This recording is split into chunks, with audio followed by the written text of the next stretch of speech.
What's up, fight fans? We are back with another edition here at Round One Sports TV. I am your host, Edwin. While you walk in, let me know that you hear me loud and clear. If you haven't already, subscribe to the channel. Please don't forget to give the video a like. It helps support the brand. And like always, let's get right into this video.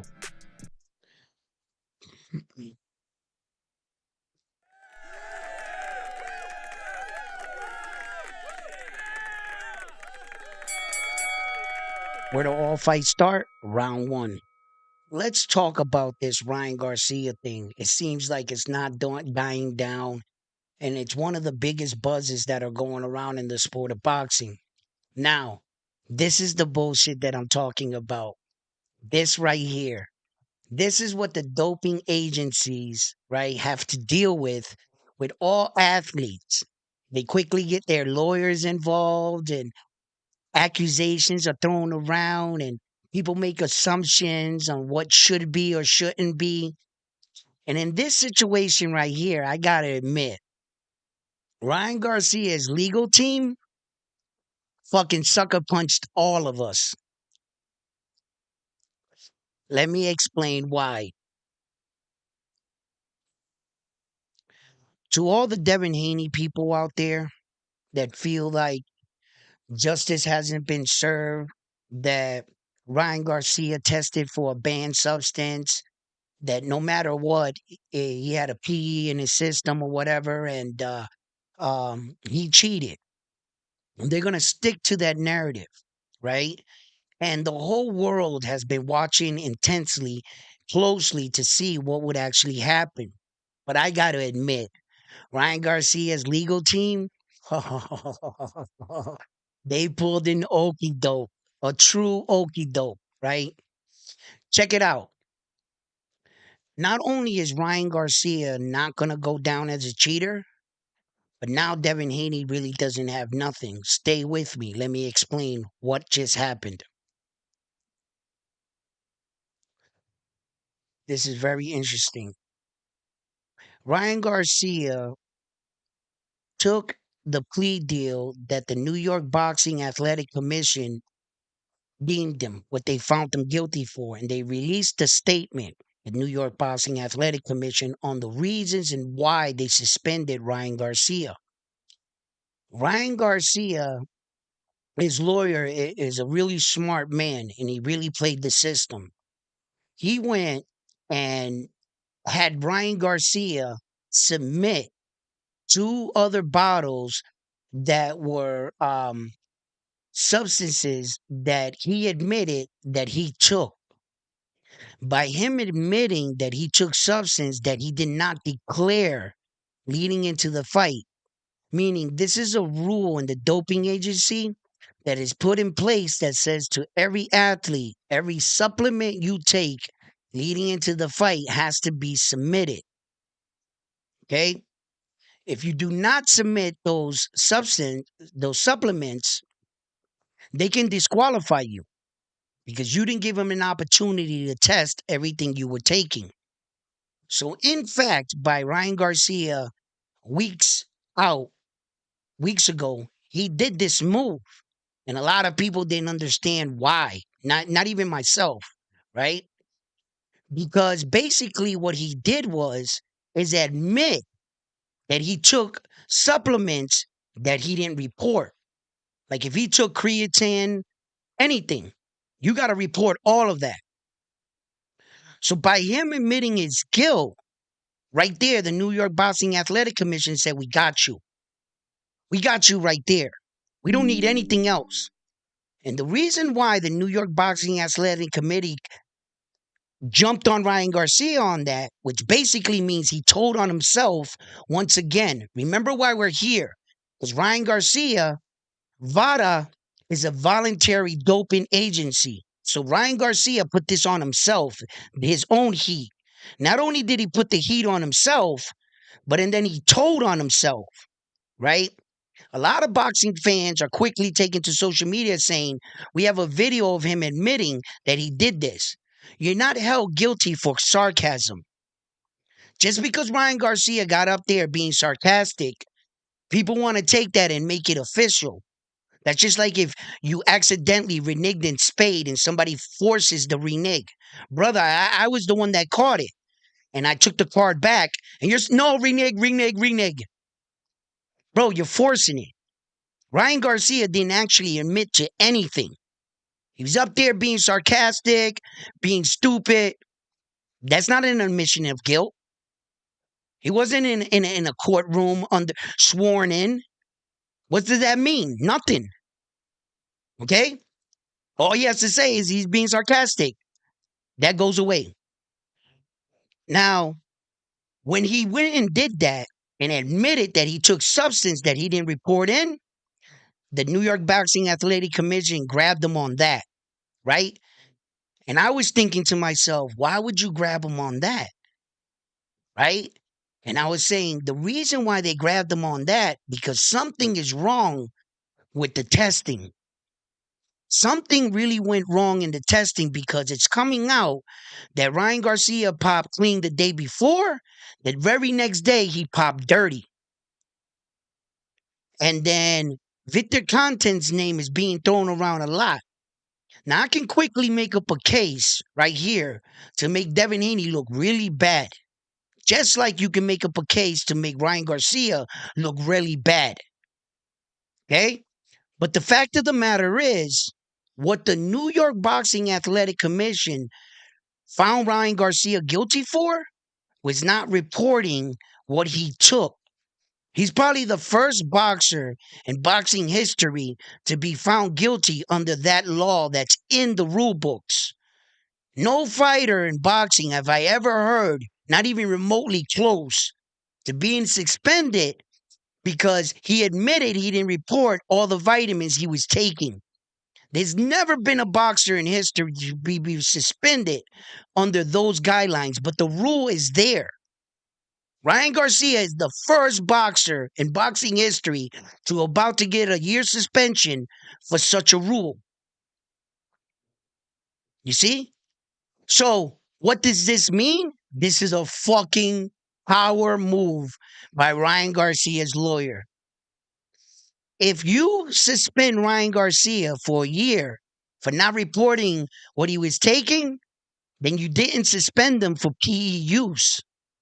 Nowhere on that document does it say that Ryan Garcia is suspended for PE use. They deemed that the substance he put in is not an anabolic steroid. It wouldn't have gave him no advantage. They knew they couldn't find him guilty for that. Ostrine's a banned substance, right? But they're not saying they found Ostrine in his system. There's no mention of Ostrine on that fucking the year suspension, what they handed out to him. No mention of it. The only thing it says on, I read it from top to bottom. The only thing they're saying they suspended him for not failing to report the supplements that he was taking. That's what Ryan Garcia got a year suspension for. Guess what that means? He's not going on no cheater list. He's not going on a banned PE. His legacy won't be tainted by taking, at the end of the day, Ryan Garcia, all he has to say is, show me where it says I got banned for PE. Show me. I'll wait. Anyone, besides your opinion, besides what you're repeating what the people told you. No, he got banned for Ostrine. That's been the narrative this whole time. Who told you that? Where'd you hear that from? Who told you Ryan Garcia had Ostrine in his system? Go back and find out where that came from. And when you go back and find out where that came from, tell me that it was a credible source and it's the actual people that are handing him down a sanction. Did the New York Boxing Athletic Commission ever come out and say Ryan had Ostrine in his system? I'll wait. The only thing you guys were going on was this fucked up VADA letter that looked like somebody made it in their house. The letterhead was off. The ink was messed up. And everybody said he was dirty for Ostrine. Wow. Ryan Garcia was dirty for Ostrine. Then why didn't they find him guilty for that? Why didn't they find Ryan Garcia guilty for a banned substance? That's not what they found him guilty for.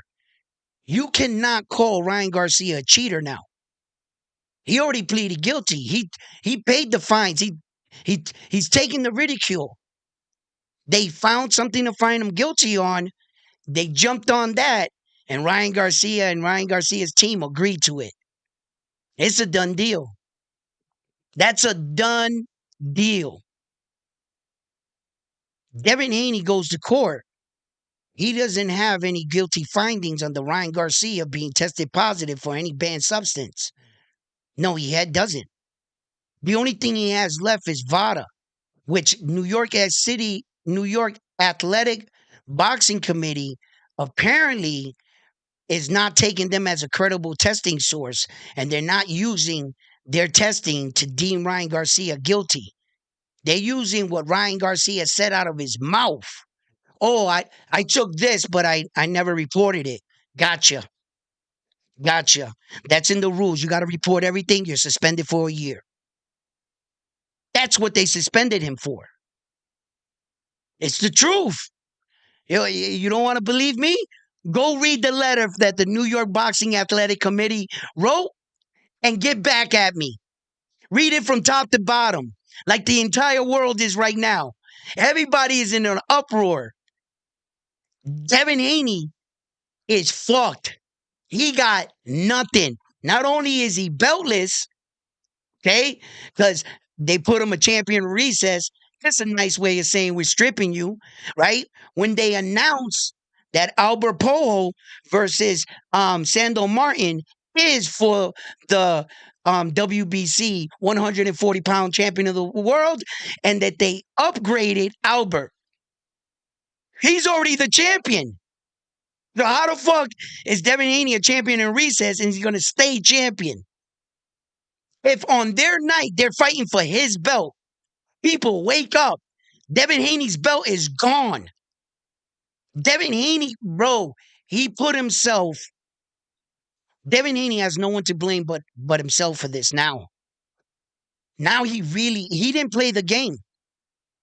Devin Haney even wrote the zone to try to copyright that fight for that they don't air it anymore, in hopes that once they don't air it or they don't have the right to air that fight, that it'll get out of the minds of people. Devin Haney, if you ask me, is fighting this the entire wrong way.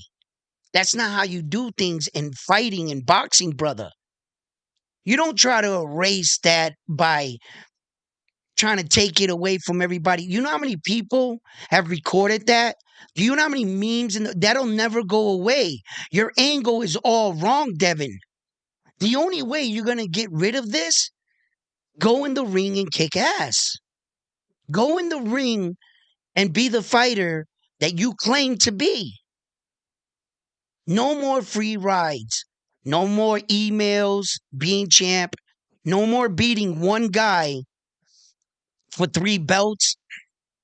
Now, Devin, you got to back up what you've been saying, your claim to fame. That all you've been doing is trying to secure the big fights and fight the best fighters out there. That's been your claim for as long as I've been hearing you, Devin. Now you're in a peculiar situation where that the only thing that's going to save your career is you fighting the best and beating them. That's the only way out of this, Devin. Ain't no courtroom, no taking a video down. And Ryan Garcia did not get found guilty by PEDS. He did not get found guilty by PEDS. You can't put him on a cheater's list. You can call him a cheater. You can say whatever you want. Just like you could say that Devin Haney didn't lose. Does that make it so? Right? But lo and behold, Devin Haney got no loss, and Ryan Garcia didn't get charged with PEs. Hold that. Hold that. You claim you want justice, but you want to give justice to someone, right? And break the rules and erase a loss, which we all know he lost.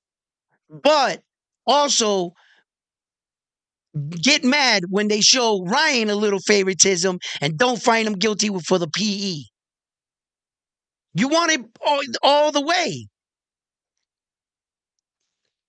Bro, Ryan Garcia this year is going to pass by like this. Like this.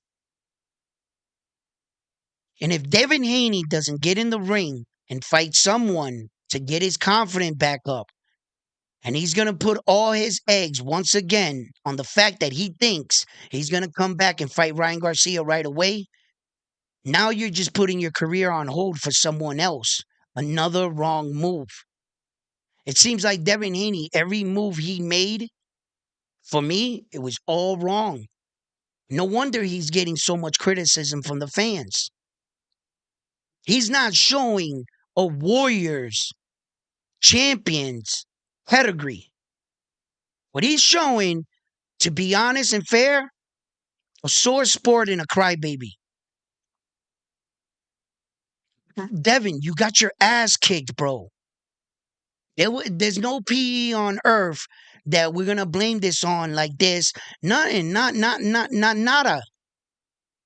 Bro, you knew he came in 3.5 pounds overweight. Devin, regardless of Ryan Garcia's massive strengths or whatever you want to say, let's talk about what you did in the ring. At what point in that fight, Devin Haney, did you show up? The entire fight, Devin Haney, you were hurt, scared, confused, and you couldn't bully him. He out-bullied you, and you got your ass kicked. And through all that, they gave you back the undefeated. You wanted to keep pushing. They said, technically, Devin Haney, you keep pushing. You shouldn't really be the owner of that belt. Technically, even in a loss, even though Ryan didn't qualify to win the belt on that night, but you still stand to lose it. So technically, you're really not supposed to be the champion. I would advise you to shut up already. Devin Haney kept pushing, kept going. No, because of the fact that he did a PE and he beat me, that tarnished my name, my legacy. Devin Haney, are you delusional? That didn't tarnish your fucking. If anything, Ryan Garcia helped you. Without Ryan Garcia, you don't make that much money because your previous fight didn't sell out with Loma in Las Vegas. And the fight before that didn't sell out neither as well. So, because of you. Regis Progress and Devin Haney fight, all the top stand was empty. It wasn't a sellout fight. So you weren't selling before Ryan Garcia. Thank you for the donation, baby. That's what's up. You weren't selling before Ryan, and you're not selling after Ryan. So how the fuck did Ryan fuck up your career? Devin, you're stretching. You're trying to put the blame on everybody else, but you're not focused on yourself. You preach that you're a Muslim and that you're a man of honesty. Be honest to yourself. Bro, you lost. And you couldn't accept the loss so bad that this is where you got yourself. Beltless. Ryan got his punishment. He paid the money. He's done with you. And Ryan Garcia's next fight, he's going to stand to make millions. Devin, where are you? Where are you left? Still crying the victim? Still pursuing the justice? Brother, sometimes you got to find other ways to fight things. When you can see clearly these dudes weren't going to go after him like that. There was something wrong with the whole thing. Somebody knows the truth. One of these people in this lab, in those labs, they know the truth. And they know that if they would have found guilty for PE use, he would have had, and Devin Haney would have brought it in front of a judge. Everybody that had something to do with this would be exposed. And they're trying to hide something. They really are. And if Victor Content had his hands in this, and that comes to find out, just look at how many people would go down in this. First of all, Victor Conte is a convicted felon that went to prison for inventing, selling, distribution of steroids to major athletes all over sports, right? By allowing him to fuck around with your testing, bro, that would destroy Vada's um credibility. By the New York Athletic Committee fucking with Vada and had agreed to their findings, what light does that put on the New York Boxing Athletic Committee? That's why the commissioner retired. She was like, man, I don't want no part of this.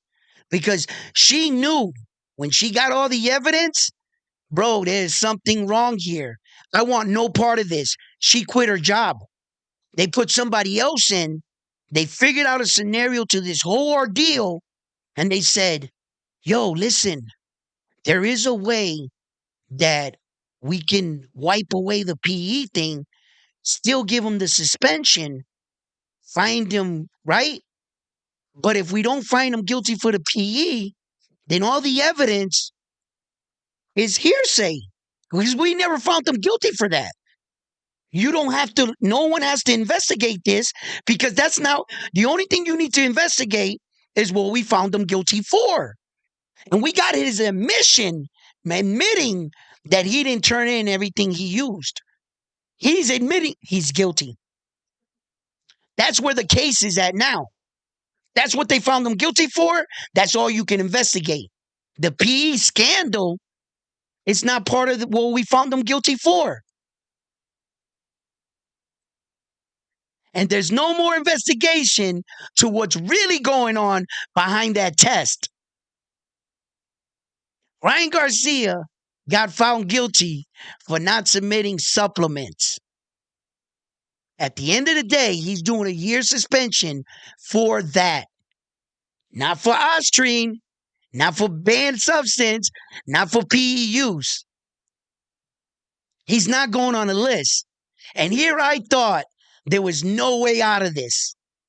I said to myself, and this is what the doping agency is tired of, all these athletes getting high-priced lawyers slithering their way through these. It depends how good your lawyer is.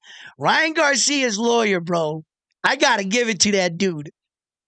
The way he set this up for Ryan Garcia to admit guilt on a lesser charge and for them to, that one, we're getting ourselves out of this whole fiasco right now. New York Athletic Boxing Committee knew they fucked up when they allowed VADA to take the lead under the testing.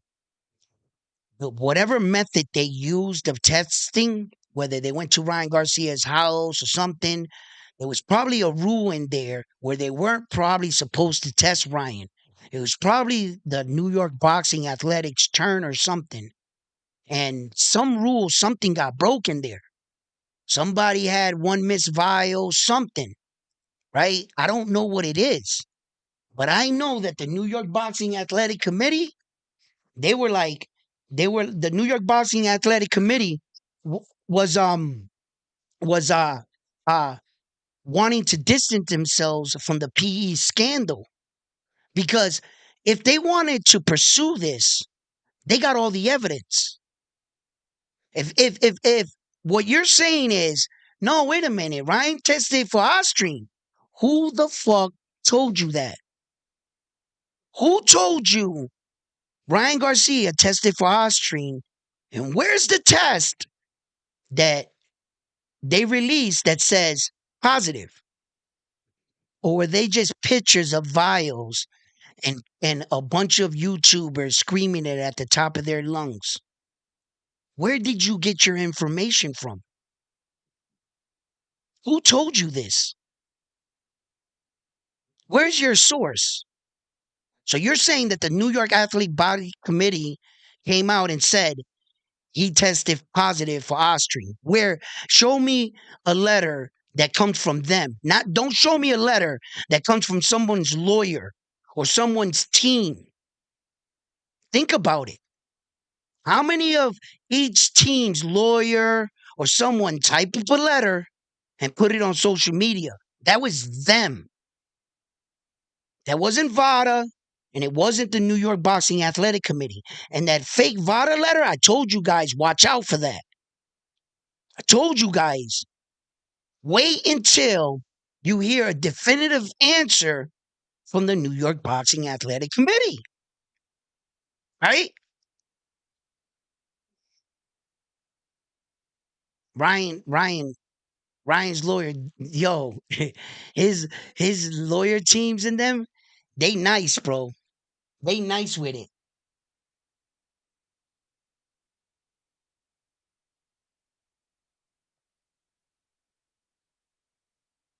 My man sending me something right now. Hmm.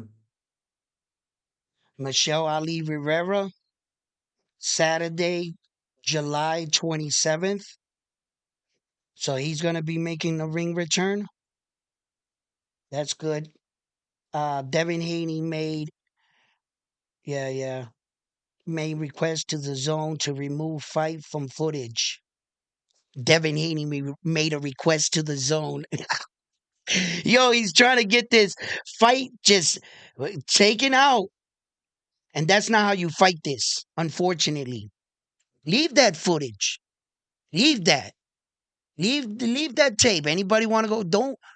A loss is a loss, Devin Haney. You know, this should have made you a better fighter, but instead it seems like you're going inwards. Accept what happened, brother, and come back even better. You're trying to fight the opinions of thousands and millions of people, Devin Haney.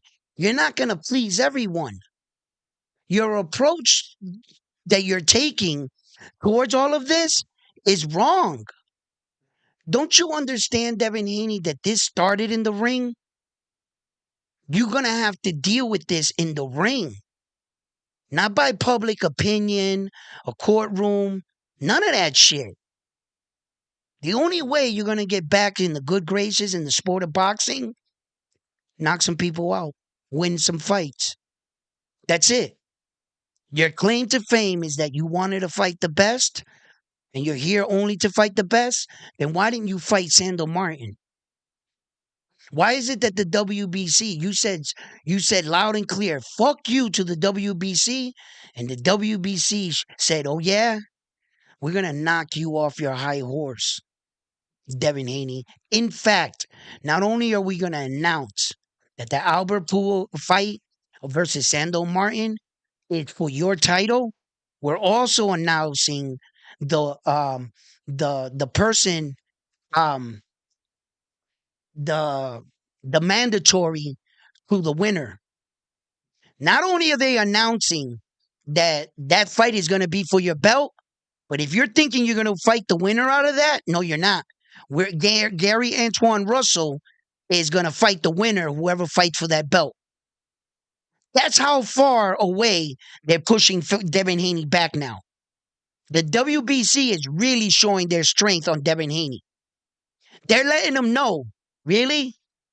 Really? You think you're going to tell us what to do? Not only are we going to tell you that your belt, who's fighting for your belt, but you can't even fight their winner. We already got the person that's going to fight their winner. Why don't you sit on the sideline and think about what you're doing? They sunned them. Now where's Devin Haney? What is he going to do? Go on vacation? What is his management team going to tell him? Let time heal all wounds. Go on vacation. People will forget about this. Is that your approach? You really think that people are going to forget about that? The minute Ryan Garcia comes back from that suspension after a year, all that shit is coming back hardcore. Because when Ryan comes back, all the memories of that are going to come back. When Ryan fights, those videos of him fighting you are going to be played in that. Yeah, Devin, you're fighting this the wrong way. You need to get in there and kick ass. And perhaps in the future, go back and fight Ryan Garcia if he gives you the opportunity. Devin Haney's running around all over social media saying, um, I don't want to give Ryan Garcia, the cheater, a rematch. Brother, what do you mean you don't want to give him? What? There goes another lie. Ryan Garcia was the A side in this fight. Ryan Garcia doesn't have to accept your fight. You're gonna get paid fighting Ryan Garcia and no one else.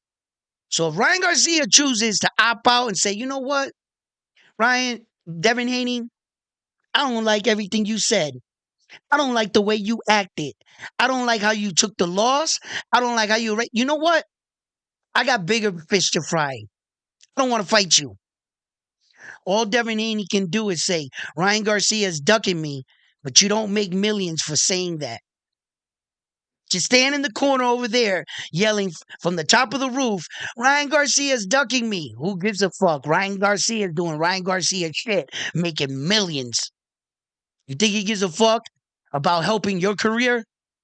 And your plan is to stop your career until Ryan Garcia comes back. Bro, Ryan Garcia got you wrapped around his finger. You move, talk, and operate whatever Ryan Garcia is doing. Now, that's the definition. He beat you. He beat you in everything. And unfortunately, I can't even say he beat you. You allowed this. You didn't see or think this through. You didn't have any smart people on your team. Not one of these motherfuckers said, yo, Devin, there's another way to fight this. Not one. They all kept saying, no, don't let him off the hook. Keep going, Devin. Keep pushing the envelope. Yeah, this is justice. This is exactly what you got to do. Bro, there was something bigger in the back going on. And there were a lot of people about to go fall over this stupid fucking fight. Some high up people. The New York Boxing Athletic Committee woman fucking resigned. What were they hiding? This became bigger than Ryan Garcia and Devin Haney, and Devin Haney couldn't see it. This was a lot bigger than you two. And Devin Haney is so egotistical that he said, this is all about me. And he couldn't see that they were like, yo, Devin, even if we know you're right, we can't do it because by proving that you're right, everything else is going to come out. And we can't allow heads to roll. There are a lot of people that like their job that are going to stay in position. In order for them to get out of this, this had become bigger than Devin Haney and Ryan Garcia, my man. For them to turn around and say, you know what? You're not even guilty from a banned substance, a PE. You're guilty because you failed to turn in your list of supplements you were doing. And it's clearly in the real book, up a year. So when Devin Haney takes it to court to sue Ryan Garcia, the judge can only be presented, right, with what he got found guilty for. PEs was not an issue here. How are you bringing something into the equation that they didn't deem credible? They're going to fucking laugh Devin Haney out of court. And if Devin Haney tries to, I'm pretty sure, push this, some people are going to come tap Devin Haney on the shoulder, like Victor Content and his people, and they're going to say, Devin, let it go. They're going to find out some shit. And they already have. Something's wrong. Something is wrong here. Something's wrong. Because all of a sudden, out of nowhere, I'm reading the fucking letterhead from the New York Boxing Athletic Committee. the way they worded everything. Now, you got to be careful because when they start putting out all these numbers, all those numbers are laws and rules and regulations and other books. You would have to, this is how you track down law, right? In the law book, if you're looking up a law case, it's going to say so and so versus so and how they beat it. They're going to use a lot of cases in court in different situations. Different lawyers use different methods, and they got the case numbers and the book number in the law book. You got to go track down that book, go to that page, and look up what that law means. There's a lot of laws written in his thing, and I have not had the time. And I do not have the luxury. I don't got a law fucking library behind me, right? So it's that would take a long time to actually track down and really break down what they were talking about. But they tried to like reassure you and tell you, it's under this law, this law, this law, this number, and this is the reason. You see, so all that those laws that you're gonna look up are basically you're gonna back up their reasoning, and they use those laws to back up their conclusion. So mainly, what you're gonna look up are all the reasons why they found him guilty under what that's what that's saying, and that's how you look up law. Okay, so his guilty finding and suspension was deemed in part for not reporting all the supplements that he was supposed to report. So even if you were taking creatine, a weight gainer, anything, if you didn't report it, that's a violation. That's what they found him guilty for. Yeah. So now every conspiracy theory that you guys have ever said about Ryan Garcia testing positive for a banned substance, guess what? Ryan Garcia is not positive for a banned substance. Ryan Garcia didn't get suspended for PEs. Ryan Garcia is not going on a cheating list. And Ryan Garcia did nothing but not submit the list of the things he was taking. Hold that, ladies and gentlemen. I don't make the rules. I'm just reporting what they did. Don't be mad at me because these people did this shit. I'm just telling you, for here on in, it doesn't matter. It doesn't matter. No, he's a cheater. He had Ostarine. Blah, blah, blah, blah. You can yell that into your heart's content. In history books, it's going to go down that Ryan Garcia is not a cheater. And that Ryan Garcia, um, there's no PE, there's no guilty finding on it. So that's not why he beat Devin Haney. And they still helped out Devin Haney and made it a no contest to please him. They like what they actually did was make the fight like if it never happened. Basically, is what the New York Boxing Athletic committee did. They wanted to wipe their hands with this whole situation. They said, "Look, we're going to give you back your O. We're going to suspend you for the year anyway, Ryan. Take some time off. It looks like you need it, right? And we all go back to normal." But Devin Haney couldn't be happy with that. And then when he kept campaigning and pushing and saying all these things that people started seeing, wait a minute, Devin Haney, you're not a bigger star than you think you are. You might have all the jewelry on. You hire your own bodyguards to walk around to look like Floyd Mayweather.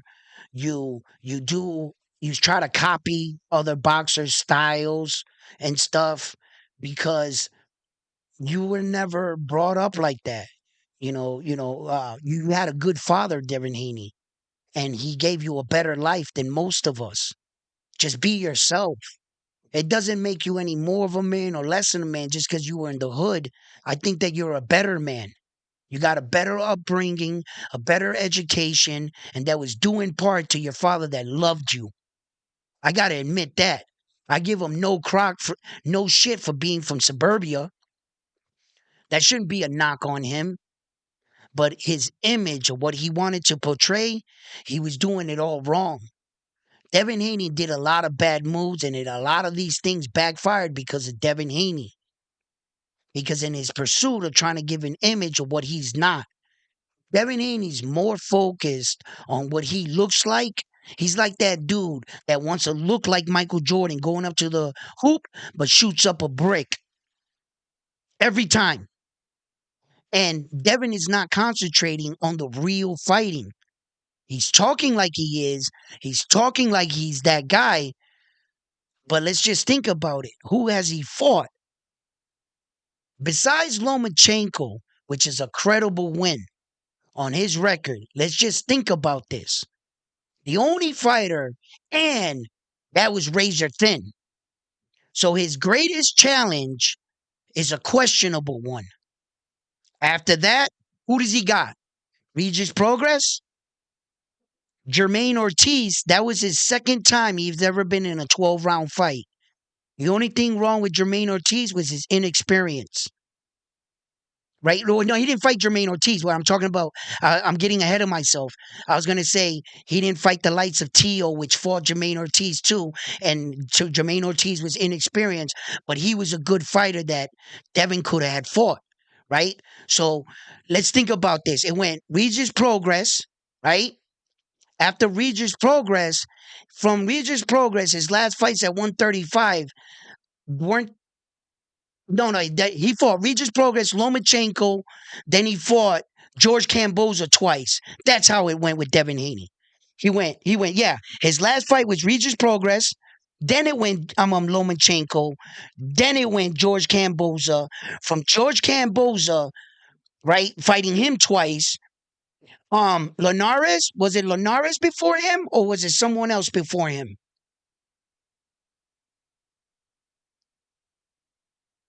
He just doesn't have no big names. He doesn't have Regis Progress. Come on, guys. Linares is old. Who did he fight? Devin Haney, that is a credible world champion ever. Holy shit. Holy shit.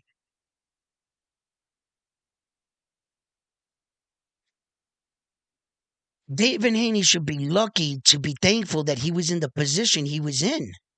He needed to recognize that he was still going through a lot of tests to prove his dominance in boxing. He really needed to lock this shit down. Like, Tio fought Jermaine, Tio fought Josh Taylor, Tio fought Loma, but Tio had a better out against Loma, a better performance, if you ask me. Tio, Tio, Tio did some shit.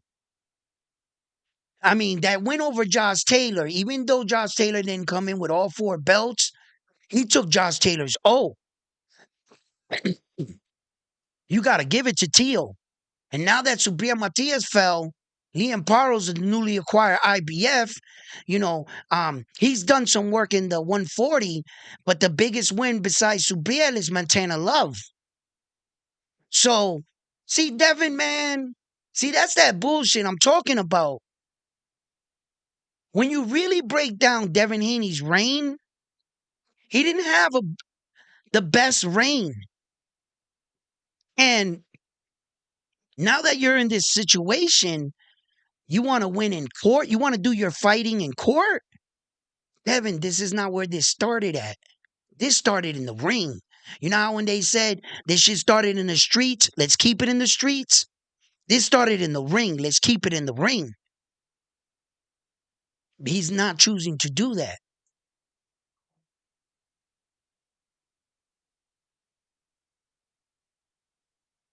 When he came in 165 against Regis Progress, brother, let's just talk about that too. Okay, let's think about, Devin Haney wants justice, right? But when it's not towards Devin Haney, he wants to break the rules and get away with it. But when someone breaks a rule on him, he wants them prosecuted. Devin Haney came into that Regis Progress fight. I want you guys to know something, that even a fight that's scheduled at 140 that has no rehydration clause, it's just a regular fight, right? There's still a weight clause that exists. It's an obscene amount of weight that you pass, that they're not expecting you, that you should pass this because you are no longer qualified to fight in this weight division. I want you to know this, that secret weight, after that weight, any pound, 1 pound over that weight, legally, Regis Progress can take that to court. He has up to 2 years to fight it. He can take that to court to get a no contest and that loss taken away from Devin Haney. Devin Haney didn't come in 1 pound over that illegal weight limit. He didn't come in 2 pounds, not three, not five. How about not even 10? He came in 13 pounds over that limit. 13 pounds over that limit. So, legally, he wasn't supposed to fight Regis Progress that night. He weighed in over 165. I think it was technically 168 point something. That's what he really weighed on that night. So Devin Haney can break the rules, break the law in boxing. It's okay. It's okay when he's doing it. When someone else does it to him, yo, bro, yo, look what he did. That's what it looks like. And I like fucking Devin Haney, bro. Man, I try to support this man for a long time. And boy, was I wrong about his heart and his credibility. Because I'm always focused on the fight, what they doing in the ring. I don't give a fuck how gangster you are, what kind of glasses you could buy, how big your gold chain is, who you fucking. Don't give two shits about none of that shit. That doesn't fight for you in the ring. I'm concerned about what you do in the ring.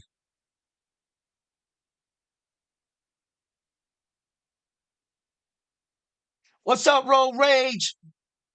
Garfield, what's up?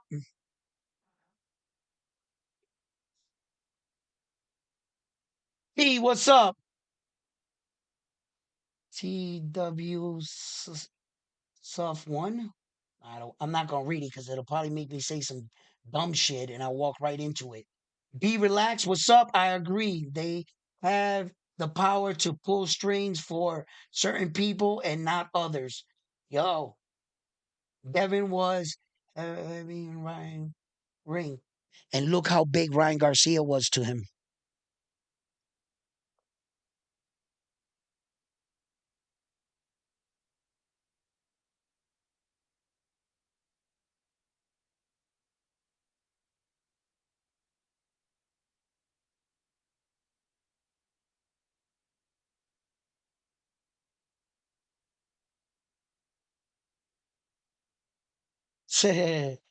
Yo, listen, I don't know about this black or white thing because Regis Progress is black and Devin Haney's black. I'm not going to go down a racial line here, right? That's opening a new can of worms that I don't agree with, right? There are a lot of situations in boxing that look biased and racist, and there's a lot of situations that legitimately are. Okay, I've seen racism in boxing. I've seen it everywhere in the world, in every sport, in basketball, football, hockey, golf, tennis. It doesn't matter. That exists all over the planet. So that's not a thing that, I'm just gonna latch onto and say definitively that's fucked up. Bro, we've been dealing with that for years.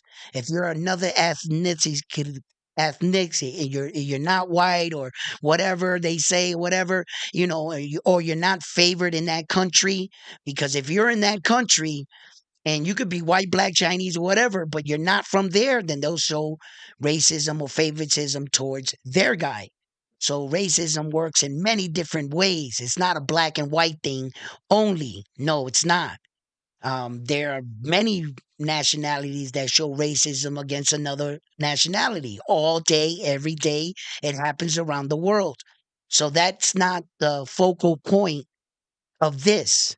This right here, what we're talking about, is all business moves, and they were playing a high stake game of chess between lawyers, Devin Haney's lawyers and Ryan Garcia's lawyers. And it seemed to be Ryan Garcia's lawyers are a lot smarter than Devin Haney's lawyers. Because Ryan Garcia just beat the system, bro. Yeah, Ryan Garcia just fucking jumped back like fucking 24. He whipped it up. Ah, that shit came back. Yo, Ryan Garcia, his career has been risen from the ashes. Do you guys know the amount of money he's gonna stand to make in his next performance? Bro, he's gonna take that dollar amount and put it up against Devin Haney's next fight. And Devin Haney is still going to be trying, saying that same tune. The reason why I'm not that much of a draw and I'm not making money is because Ryan Garcia destroyed my career. No. Tank Davis destroyed your career with a single sentence. You're the email champ that rocked Devin Haney. Yo, that rocked him. Devin Haney fought for peanuts for like 4 or 5 fights after that statement. It was hard for anybody to even consider him serious. With that one statement, Tank Davis said, yo, that rocked Devin Haney's career. He was trying to get back. Then he got all the belts. Yo, he was looking good. He was back on top. He got over that fucking Tank Davis thing. And he was just starting to pick up due to in part by his performances.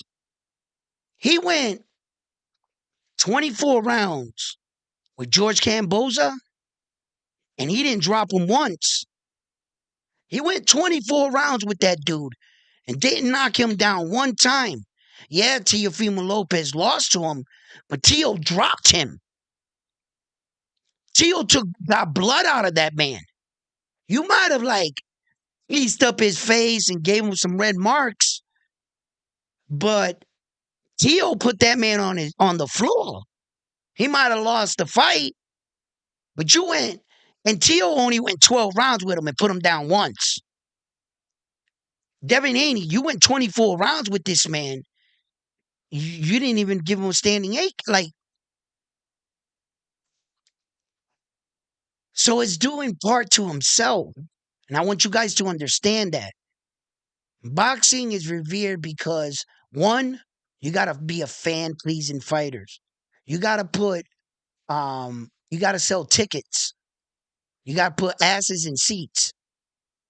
And people come to see spectacular fighters and try to support their favorite fighter because of the excitement.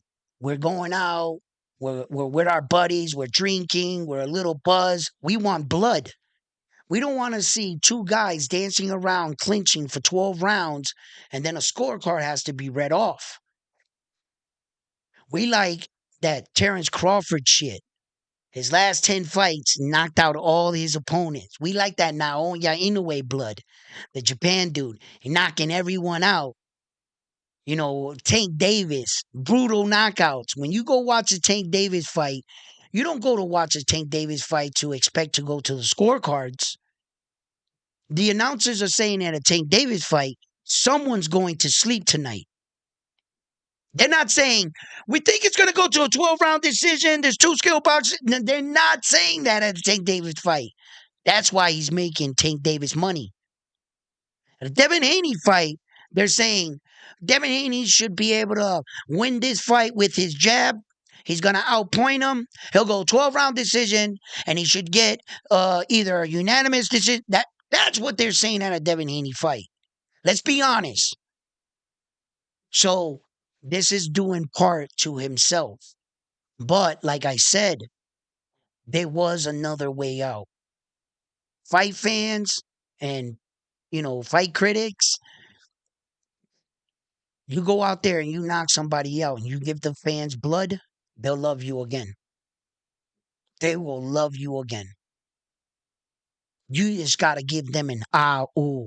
You got to get them out of their seats. The entire fight, they're sitting down watching your fight. Not a very exciting fight. If Devin can go in there and pull off some of the stunning performances, he will get back in the good graces with the fans. I guarantee it. I guarantee it. Listen, kid, shut your mouth, stay off social media, but get your ass in the gym and dedicate yourself to a level you've never dedicated yourself. And I'm not talking about staying in shape. I'm talking about studying the sweet science, studying and implement ways and methods on new styles of punches, fights. You know how to be in shape. There's nothing wrong with you, right? Right now, you're walking around, it looks like you're depressed, a little heavy. They're popping off photographs. Doesn't look like you're in the gym. You're playing right into their hand, Devin Haney. And I guarantee at the end of the day, when you go back and you watch this, you're going to realize there was another way to beating all these people. You could have beat Ryan Garcia at his own game. You could have won everything back. You could be champion today still. All you had to do was take that bullshit ass money that you have in the past already done. I know you were sick of it. I know you want to already be there. And it seems like every time you're climbing up, some more bullshit comes along, Devin Haney. But you got to really think about some of the things that you put yourself into. You had Regis Progress hurt, you didn't finish him. You did that to yourself. You did that to your name as a boxer. You should have went in for the kill. You should have never went the distance with Loma and allow Loma to get, oh, I won the fight shit. If you never wanted to hear Loma's team or ridicule, you should have knocked him out. Period.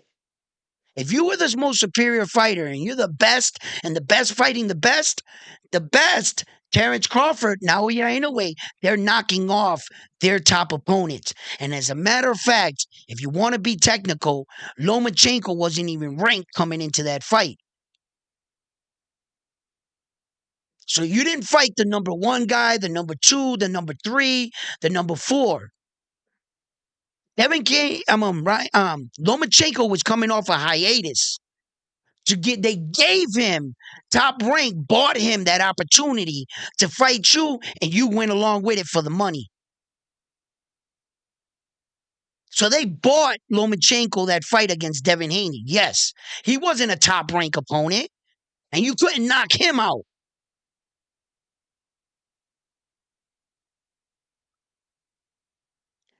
There's only one person to blame for Devin Haney, and that's Devin Haney. Yes, I get what happened. I get the circumstances. I get what Ryan Garcia did. All of that. But you need to pay attention to what was happening. Devin Haney, you were surrounded. You weren't going to win. He played this all wrong. All of it. He played it wrong. He played himself. I don't know what's going to happen. Hopefully, he wakes up, advises the WBC that he will take the fight against Sando Martin, back up Albert Pujol. I think there's still time. Plea with them. Plead with them. You're still the champion in recess. Get your lawyers to try to keep your belt. Go back to the WBC. Be like, listen, excuse my ignorance, whatever. Who do you want me to fight? Sando Martin? I'll fight him. Beat him, remain the champion, put up a good performance. Start building yourself back up, separating yourself from the Ryan Garcia. When he comes back, you'll be having a little traction. And then the people will be backing you. Look at Devin Haney. Look what he did against Sando Martin. Look what Devin Haney did against the next fighter. You probably fight twice before Ryan Garcia comes back. Get two good fights underneath your belt, title defenses and shit. Your confidence back up. Your strength is starting to flow. By the time Ryan Garcia comes back from that year, Ryan Garcia is going to be begging to fight you because you're going to be hot. You're gonna be coming off two good wins in a good world, in a good scenario. That's where you want to put yourself. Put yourself in that type of position. So when he does come back, if you want to get your get back, one, you've been training. Two, you've been active. Ryan Garcia is coming from a year layoff. Best time to attack him. Best time to attack him. You're a more better active fighter. You see? So depending how Ryan Garcia takes it, I don't know. Was he sitting down the whole time? Was he training? I don't know. But I'll take a gamble on that. I think Ryan Garcia is going to be partying most of this time away. He's going to come back to like the last 2 months and start trying to train like everybody else does. And that's when you attack him. And that's what I would do if I was Devin Haney. I would try to maintain my belt. Out of all this, it's kind of like a Jamel Charlo situation. When Jamel Charlo chose to fight Saul Canelo Alvarez, no one beat Jamel Charlo for his belts. Every move he did after that was the wrong one. He's beltless now. He has no belts, retired out of the sport of boxing, mental health issues. This whole situation drained and destroyed him with Saul Canelo Alvarez. He fought the wrong fight and he paid the highest price. They're about to do the same thing to Devin Haney, and for God's sakes, he doesn't even see it. You're okay with them stripping you, leaving your PR team saying, let time, it's not going to work. Had Ryan Garcia been active, moving on, fighting, then time probably would go by and, you could let time because Ryan Garcia is doing other shit. But if the next impression of what they have, him coming back, the last fight they have to talk about is your fight. It's going to seem like he went away for a year and it was just yesterday they were talking and they're going to start talking about it again. It's going to come right back, bro. And all that time you took off would be for nothing. And the belt you vacated or you let them allow you strip for nothing. All you lose, lose, lose, lose. You continue to lose, Devin Haney. You got to stop the bleeding, bro. At some point, you got to stop and strategically start fighting back. You're fighting against the wave. You're like that guy that's trying to walk out into the ocean and the wave keeps smacking him back. You need better tools. You need a fucking a surfboard, bro, in order to go through that, right? You need better tools. You're fighting the wrong way, Devin Haney. He is. I don't give a fuck what anybody say. He just fucking there's just better ways around this. Let me see what y'all saying.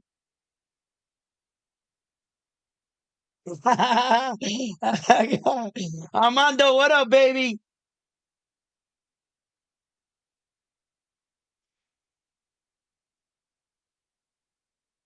Did Naldo get fired? I don't know. Salute chat. Bam, what's up, baby? What's up, the Ghost Rider? What's up, Frontline? Garfield?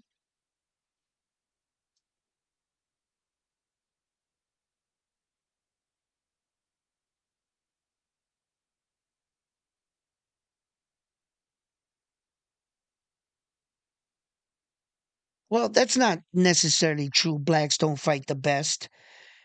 The problem with that scenario, when you see that, when you don't see black fighters fight other black fighters, the one thing that you're not taking into consideration that a lot of fight fans, casual boxing fans forget, bro, we're competing. Boxing is like the Olympics. That's America's team. You want America to take out America? That's what you're saying? We're competing against all other countries, nations, and everything. When you win these belts, now Inoue wins a belt, he takes it back to Japan. Right now, the Americans don't have a heavyweight champion of the world. The heavyweight champion of the world is from Ukraine.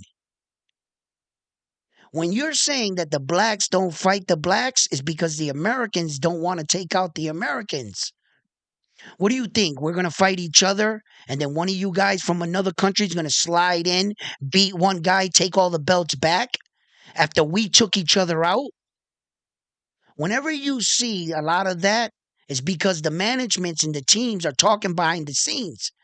And they're saying, why should we take each other out? Why should Shakur Stevenson fight Tank Davis? Why should Devin Haney fight Tank? They're American fighters.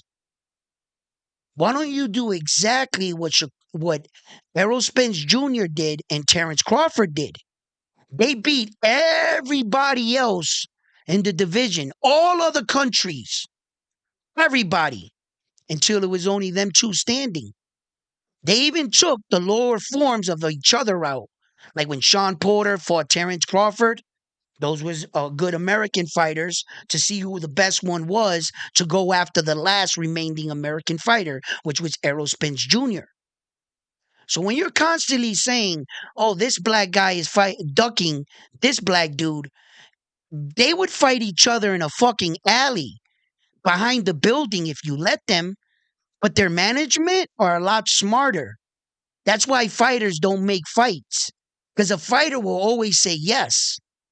But this is a business. And the business side, they're saying, whoa, whoa, whoa, whoa, whoa. We're not going to be stupid and have our own American guys take out our American guys. And then when Lomachenko comes in and beats one of our guys, they're just going to say that Lomachenko beat the guy that beat all the other guys and give Loma all that credit. Without fighting a single American fighter, you allowed us to take out us. That's not going to happen, bro. And that's going to lie the confusion, and it's going to give you the allure that we're ducking each other. No, we're not ducking each other at all. There isn't an American fighter that wouldn't fight another American fighter fucking outside in front of you. It'll go down like this, on and popping. None of them are scared of each other. No, I don't buy that. You're not going to convince me that you're in a sport that your job is to fight and you got into the sport to be scared of certain people? Who the fuck you think you're talking to? None of these men are scared of no one. It's their management. That's why we don't get those fights most of the time. Sometimes there are some fighters that do duck. And the fighters that really are ducking give the other fighters a bad name and a bad rap. And it makes it seem like everybody else is ducking, but everybody else is just playing the game the way the game is supposed to be played. Before I fight you and take out my own guy, I got to clear out the Russians, the Ukrainians, the Japanese, the Mexicans, everybody. There will be no one else standing if we're claiming to be the best. I clean out my side, you clean out your side. We meet at the middle in Vegas, and it's usually two black dudes fighting in Vegas for the biggest fights. That's what ends up happening when all the smoke clears. But you guys are not letting the process take its course. You want them to take themselves out immediately for your entertainment. Sorry, we're competing. They're not going to do that. And I hope that answers your question. When you see this guy not fighting this guy, it's not because they're scared. It's because they're on the same fucking team. Just letting you know.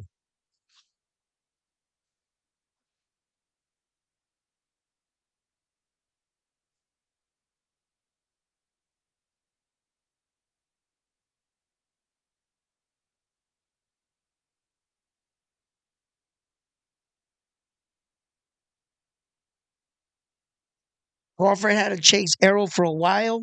A while, 6.5 years, brother. It's a long fucking time. That's a little bit more than a while. You know what I'm saying?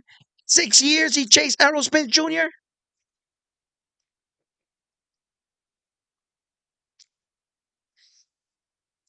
and pay attention, excuse me, to everybody that Terrence Crawford beat. The Colombian, the Russian, the Mexican. Pay attention, folks. Pay attention to all the nationalities that Crawford beat on his pursuit to Errol Spence Jr. Look at all the dudes, where they come from. He did exactly that. That is the best illustration I can give you. Errol Spence Jr. wiped out everybody on one side. Terrence wiped out everybody on the other side. The only thing that happened was, Errol got into that car accident. That fucking, there was a 2-year fucking gap there that was not necessary. He probably would have tracked him down in 3.5 years, 4 years. But because of that car accident, the time frame got worse because he had to heal up. You see? And the boxing world loved him. So the sanctioning bodies fucked with him. He never went on and said, fuck you, WBC, IBF, WBA. No. When they were working with you, they backed up their champion. Devin Haney said, fuck you to the WBC because they wouldn't go after Ryan Garcia. That was their choice. You didn't have to. All right, yeah, all right. I see what y'all doing. You see the favorite. Why did you have to go out and say, "Nah, fuck you"? Blah blah blah. I get it. Yeah, you got the right to be mad. Evan has the right to be mad. I would have been pissed. I've been your champion for 2 weight divisions. This motherfucker's never been a champion, and it seems like you're taking his side. But I would have shut my mouth right then and there. That's like getting pulled over by the cop. Recognize the authority. What good is it going to be for me to be like, man, fuck the police. Fuck, you know what I mean? Right in his face. That motherfucker will talk back. What you say? Like, yo, nah. Recognize authority. Recognize what was going on. You don't always have to be a tough guy. You don't always have to be right. Like I tell my wife, do you always want to be right or do you want to be happy? Do you always got to be right? Or let's just be happy. Let it go. You see what I'm saying? There's some situations in life you just gotta be like, if that cop pulls me over, I roll down my window, I'm gonna do what all right, yeah, all right. I might not get out this car. You might have to call someone else, but I'm gonna play my hands cool, calm, cool, and collective, keep my hands visible, whatever I gotta do. And this world's going up and crazy, and we got to take care of ourselves, right? Hey, then. I'm not going to sit there and be like, you know what? Fuck you and your donuts. Nah, bro. Nah. So that's what I mean by this whole thing. I'm not saying that Devin Haney was wrong, and I'm not saying that he wasn't cheated. I'm not saying that these motherfuckers show Ryan Garcia favoritism. That's exactly what I'm saying. I'm saying everything that you're saying. I'm watching it play. I'm just playing my hand different. That's all. I would have played my hand different. That's all.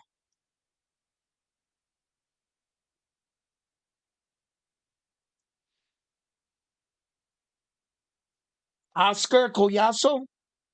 Oscar Collazo. Um, he's good. He's young in boxing. Unfortunately, like there's not a lot of fighters at 105 in the world. There's not, a lot of those fighters are like, small men from the Philippines, Japan, China, shit like that, where those men's stature are more smaller. It doesn't make them any less than a man or anything. Um, for men their size, Oscar Collazo is king right now. His last fight, he got caught lovely. He was stunned in his last fight. I like how he kept his composure. He weathered the storm. He blocked when he needed to. He fought back when he needed to. He clinched when he needed to. He got his wits about himself, and he started slowly coming back into the fight. Then he got control of the fight. Then he started to put the Beats by Dre on the dude. and the guy started coming on strong in the late half too. He got like a second win in those later rounds too. But Oscar showed for such a young champion right now that he's ready for the test. He's ready for the test. I believe that Oscar Collazo should go after the other champions and then maybe think about later going up. He's not a really big man by stature. So I'm not expecting a lot from him, but I am expecting him to have a dominant reign. He could stay at 105 his entire career if he choose to. But that means from the moment he became world champion to wherever he ends up, if he's successful, he's gonna have that many title defenses, and he could put up some records. So it's a lot of these guys don't make big money at the lower weight, and the goal is to one day to move up higher. Why you think Manny Pacquiao went higher, Floyd went higher? The higher you go, the more glamorous the division, or what was hot really. Because right now, the hottest division in all of boxing is 140 for me. The hottest division in all of boxing is 140 because it's the more where you got the more competition. You just don't got one guy like at 122 now, yeah, in a way, where that there's no one else in sight we don't see. He's just one, there's just one king at 122. So it doesn't really make it that hot, but it doesn't take away with what he's doing. He's the fucking king for a reason. That's how dominant he is. But at 140, there are so many variables. There are so many fighters and good name fighters that we're sitting on the outside saying there's a lot of opportunity for big fights at 140. You're just counting off the top guys, right? You're looking at Teofimo Lopez, Devin Haney, um, um, um, Liam Paro, and Isa Pitbull Cruz, the reigning champions. And then you're looking at the list, and you got Sandor Martin, you got Gary Antoine Russell, Jack Catterall, Josh Taylor. It's just a murderous row of like fighters. And so right now, for me, like the more fighters and the bigger selection right now is definitely 140. At 135, you got two top names. One name like clinging on. You got Tank Davis, um, um, Shakur Stevenson, and Loma. And Loma is like, so all you really got is the core that he's on a decline trying to make his way back up, and then Tank that's running the division. Yeah, so Usyk and Tyson, the heavyweight division ain't popping like that. Um, 130 ain't popping like that. 126 ain't pop. 126 is a pretty interesting division as well, but it doesn't get as big as eyes as the glamour divisions. And the glamour divisions start from 130, 135, 140, 147, and sometime 154. Sometimes. And that's through the course of history, that's where you want to be. And I'll tell you the reason why for this. The reason why that these are the best divisions in all of boxing, including the heavyweight division, is also a glamour division, right? The reason why these divisions, the 130 to the 147, are the glamour, is because when you go down in weight to 105, you have the most skill in all of boxing. They're the fastest, they move the best, they're real high, but they got no power. No power. And if you go all the way up to the heavyweight championship of the world, you have the most power in all of boxing, but not a lot of skill. They're the less skilled, but they're the most powerful. So where skill meets power at a perfect weight is from 130 to 147. That's where you can still be skilled as fuck, boy, and powerful as shit. And it makes for the greatest champion fights. You can look like the little guys, but crack like some of the big guys. Those are the best weight. Those are the best fight classes where the best men and women, well, men, um, are were the best. It's usually in that weight right there, and that's why those are the glamour divisions. And then the heavyweight, it's by default because there's no other division stronger than the heavyweight division, heavyweight championship of the world. The heavyweight championship of the world is the most prestigious belt in all of boxing, only for one reason. Tell Terrence Crawford to beat Usyk. Tell Naoya Inoue to beat Usyk right now. I'll wait. That's fucking why. Because they're clearly the the strongest fucking fighter. That's why the heavyweight championship is the most prestigious belt in all of boxing.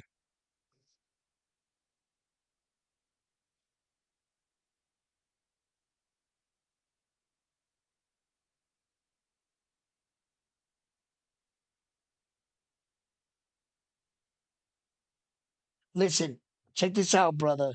I see that you're angry a little here. Black fighters are nothing but hype jobs. You can't say that. There's been numerous of fighters throughout the world that were remotely portrayed or hyped up or talked about. Black fighters, white fighters, Japanese fighters, Chinese fighters, Russian fighters, Ukrainian fighters, Ecuadorian, Filipino, you name it. In the course of the history, you could say that about any nationality. It would be unfair just to say that it's only black American fighters. That would be bullshit. That man right there and that man right there was never a hype job. They're two black fighters. So for you to say all, the word all, that's you're saying all. That's not good. It's not good to have a mindset like that where you start to develop that because and then soon that hate will consume your vision. It will consume your perspective of what you're watching. You're so wrapped in proving that black American fighters are hype jobs that you will convince yourself that through a course of a time. You also will be robbing yourself from actually seeing special fighters. You won't tune in to watch this fighter because your perception is all black fighters are hype jobs. So not only are you stealing from yourself and denying yourself the experience of watching some of the best fighters in the world, but you're stubborn in your approach. If black American fighters were all hype jobs, then why is it that America has 439? What was it? What was it?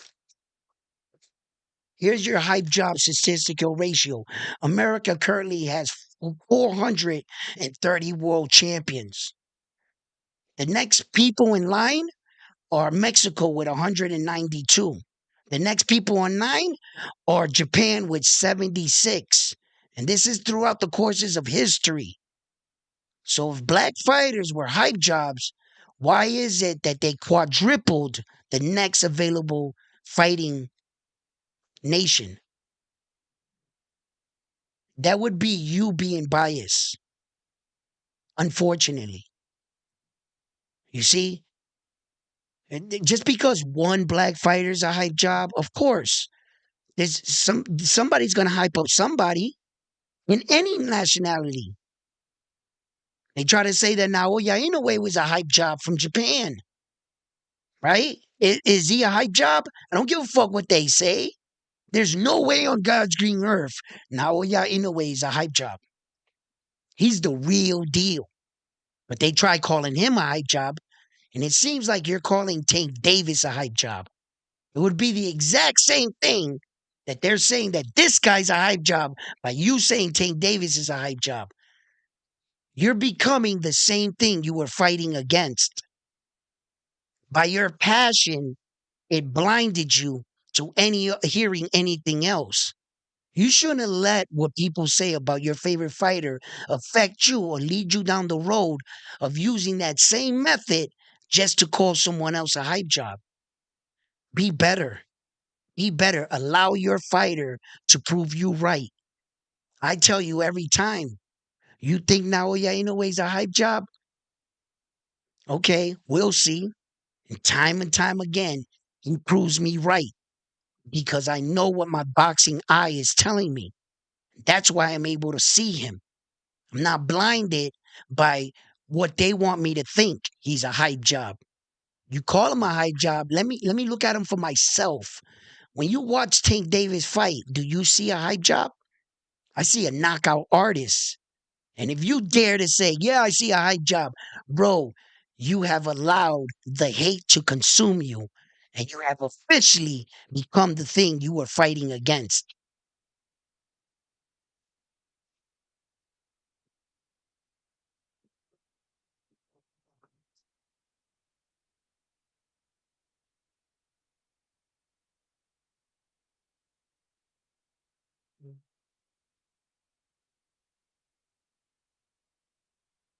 Not nobody but the Crips think Naoya is a hype job.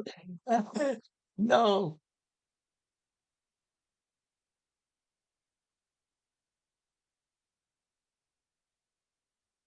Thank you, man, John. How you doing, brother? Justin, what's up?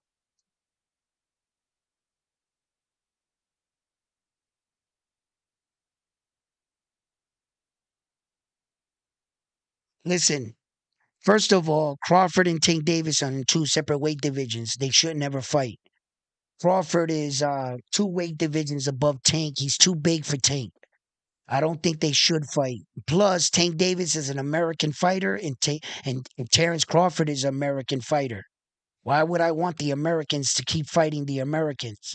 Allow Tank Davis to knock off everybody else and Terrence Crawford to knock out everybody else in his weight division. Complete dominance for the American side. Okay, whatever belts Terrence Crawford gets, he brings him home to America. Tank Davis brings him home to America. I have no argument against that. About watching them fight each other, I would like it's a good fight, but I don't care to. I want them to bring the gold home, not to take it away from each other. If that's who's ever left, now we fight. Now we fight. Why would I want Tank Davis to fight my American champion, Terrence Crawford? For what? Why? What did he do to him? Nah, bring that fucking Russian dude over here, Ukraine dude. Bring that Japanese dude over here. Bring that other dude, fucking Philippine. Bring the fucking Mexican. Bring them other dudes. Step up. Let's go. Let's see what nation, what continent, where you from, who is the greatest fighter in the world? What nationality can produce the best fighter in the world? Let's go. Bring that shit, right? And if you got Americans fighting against America, we're just fighting ourselves.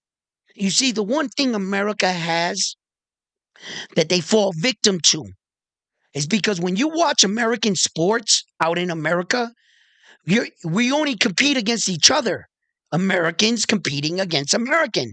And baseball, America plays against America. And basketball, America plays against America. And football, America plays against America.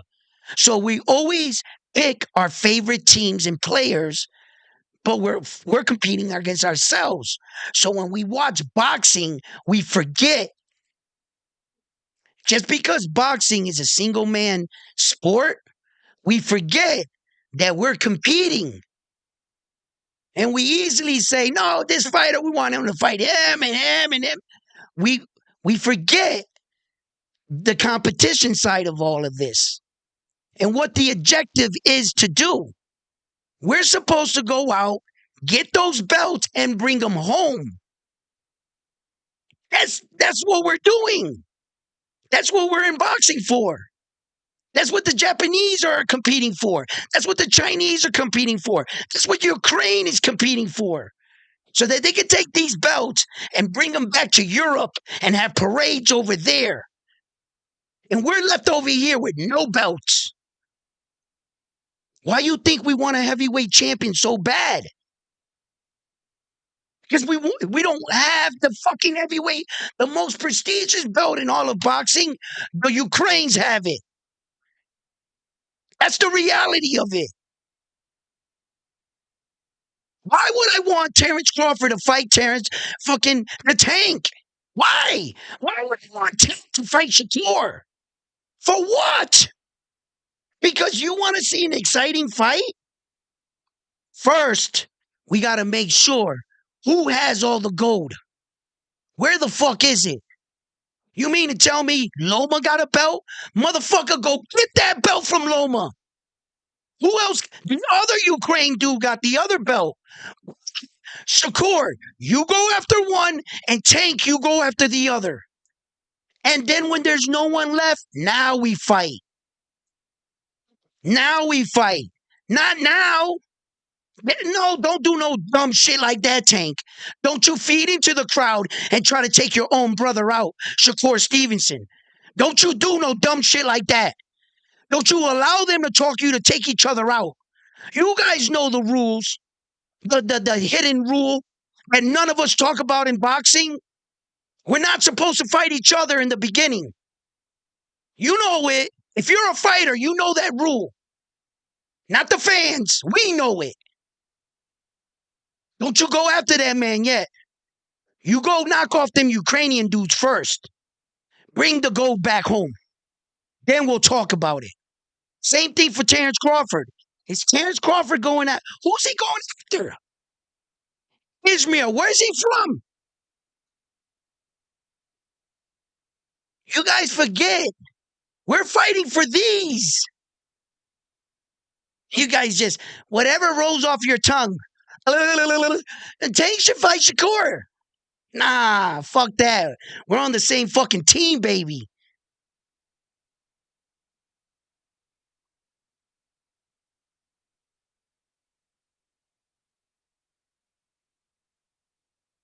What's racist?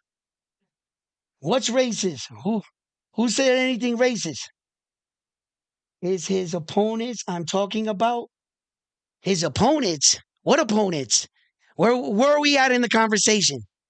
Text me back real quick. Where are we at and how did that get racist? When you're supposed to be competing against any nationality.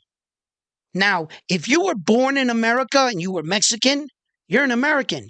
If you were born in America and your background is Russian, you're an American Russian. You were born in America, brother.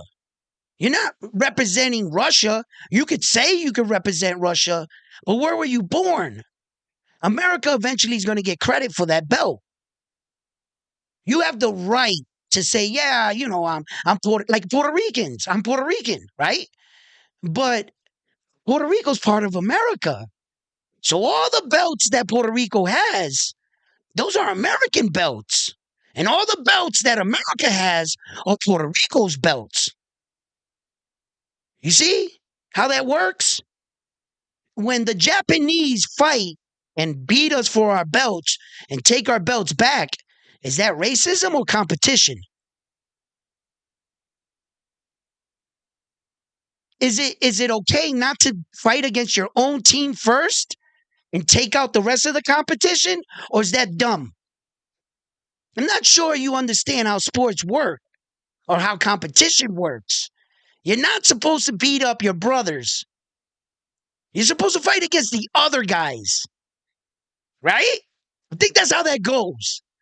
And when every time an American champion wins the belt, why does it go down in history as an American champion? Why every time Japan wins a belt, it goes down as a Japan champion? Japan doesn't win a belt and it goes down as a boxing champion.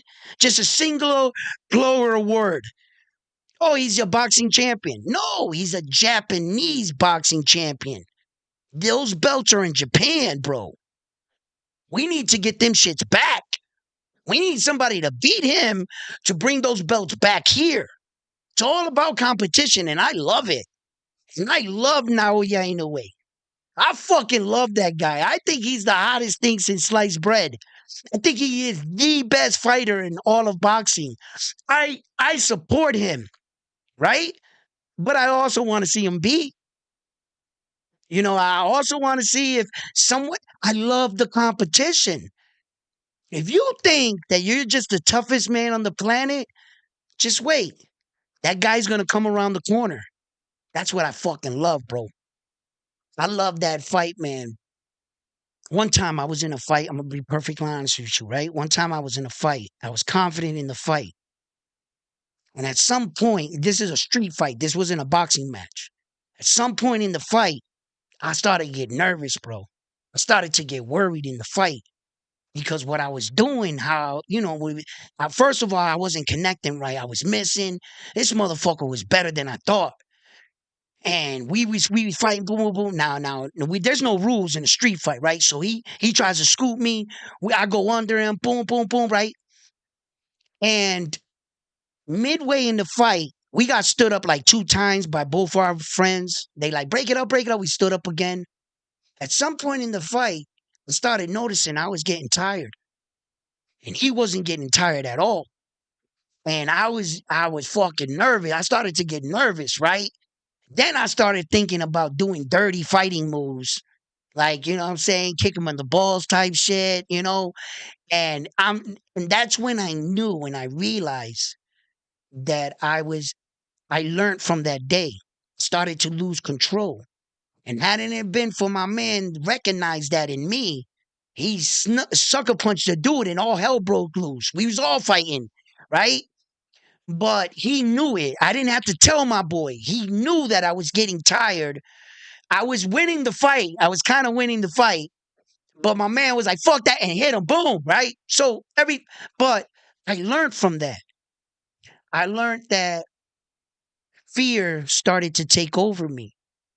And in other situations, as I got older, you don't let doubt creep in to your head. You don't let fear start to take over. You have to finish. You have to be a finisher. You have to be a closer. And in any situation, in any fight, you have to understand that even if he's standing in front of you, you have to convince yourself, okay, you're standing in front of me. I got something else for you right here. Hold this. Tell me how that feels. And even if he doesn't, some guys have some of the best poker faces in the world. You know, just tell yourself, keep giving it to him. Keep giving it to him. He's standing there. Give him what he came for. Don't say to yourself, oh, I hit him with everything I got and he's not fucking moving, and you start to panic. Nah, you got to learn how to look through that. Okay, maybe you can take a punch. Some people can take a fucking punch. But guess what? I got some more punches right here for you. Come on, baby. Here, hold this. Tell me how this feels. And you know what I'm saying? Your mental status is where a lot of the fight takes place. If you can be mentally broken up here, you got half the fight won. If you could see fear in that guy, you got half the fight won. Just don't do nothing stupid. Walk into some dumb shit, right? But that comes with fight experience, that comes with time and stuff, and it comes with competition. It comes with pushing the envelope and fighting all these different types of nations and fight styles. You're fighting a Ukrainian fighter, a Filipino fighter, a Mexican fighter, a Puerto Rican fighter, a black fighter, a white fighter, and you're fighting all these types. And the goal at the end is to find out who the best is.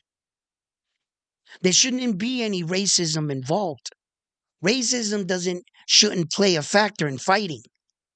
Just because you're white, black, Chinese, it doesn't make you a better, superior fighter than anyone. What makes you the best fighter in the world is you. You're the best fighter in the world. And that's what got you there. It didn't matter who you were, what you look like, your skin color. Nah, I don't see Terrence Crawford as a black man. I see Terrence Crawford as a human. I don't see Naoya Inoue as a Japanese man. I see Naoya Inoue as a human. And the second thing I see him as, they're both fighters, warriors. When I see Naoya Inoue fight, I just see the best fighter in the world. That's all I see. When I see Terrence Crawford fight, I see the best fighter in the world. That's what I see. I see Tank Davis fight. I see all these guys fight. This is the best they have to offer right now. Am I going to sit here and criticize all the best fighters in the world from the comfort of this chair while they're actually in there doing it? Fuck out of here, bro. Then I would have to watch what I say because these men are actually doing it. Who the fuck am I to say this motherfucker's is ducking him? This dude is ducking. They're in there doing it, getting it. Respect. And I cover the sport. You see? So for me, it's not about black, white, this black dude ducking him, whatever. That's not a good way to approach it. You can say this fighter is ducking this fighter. That would be more credible than black dudes. You're saying all black people are, nah, no, no fucking way. Because that would include Terrence Crawford. That would include fighters like fucking Floyd and come on, man. You can't say that, bro. That's ridiculous. And then you say that I'm racist or something. I don't know what you meant by that if you were trying to say me, but brother, do you not realize I'm Puerto Rican? We're probably the only the only race on the planet that can mirror every race but the Asians. Like, no, some of us are like Chinese. My grandmother's black as shit. My sister looks like an Indian. My brother looks like a Spaniard. I'm somewhere in between. Brother, what are you talking about? That would be stupid, right? Anyway,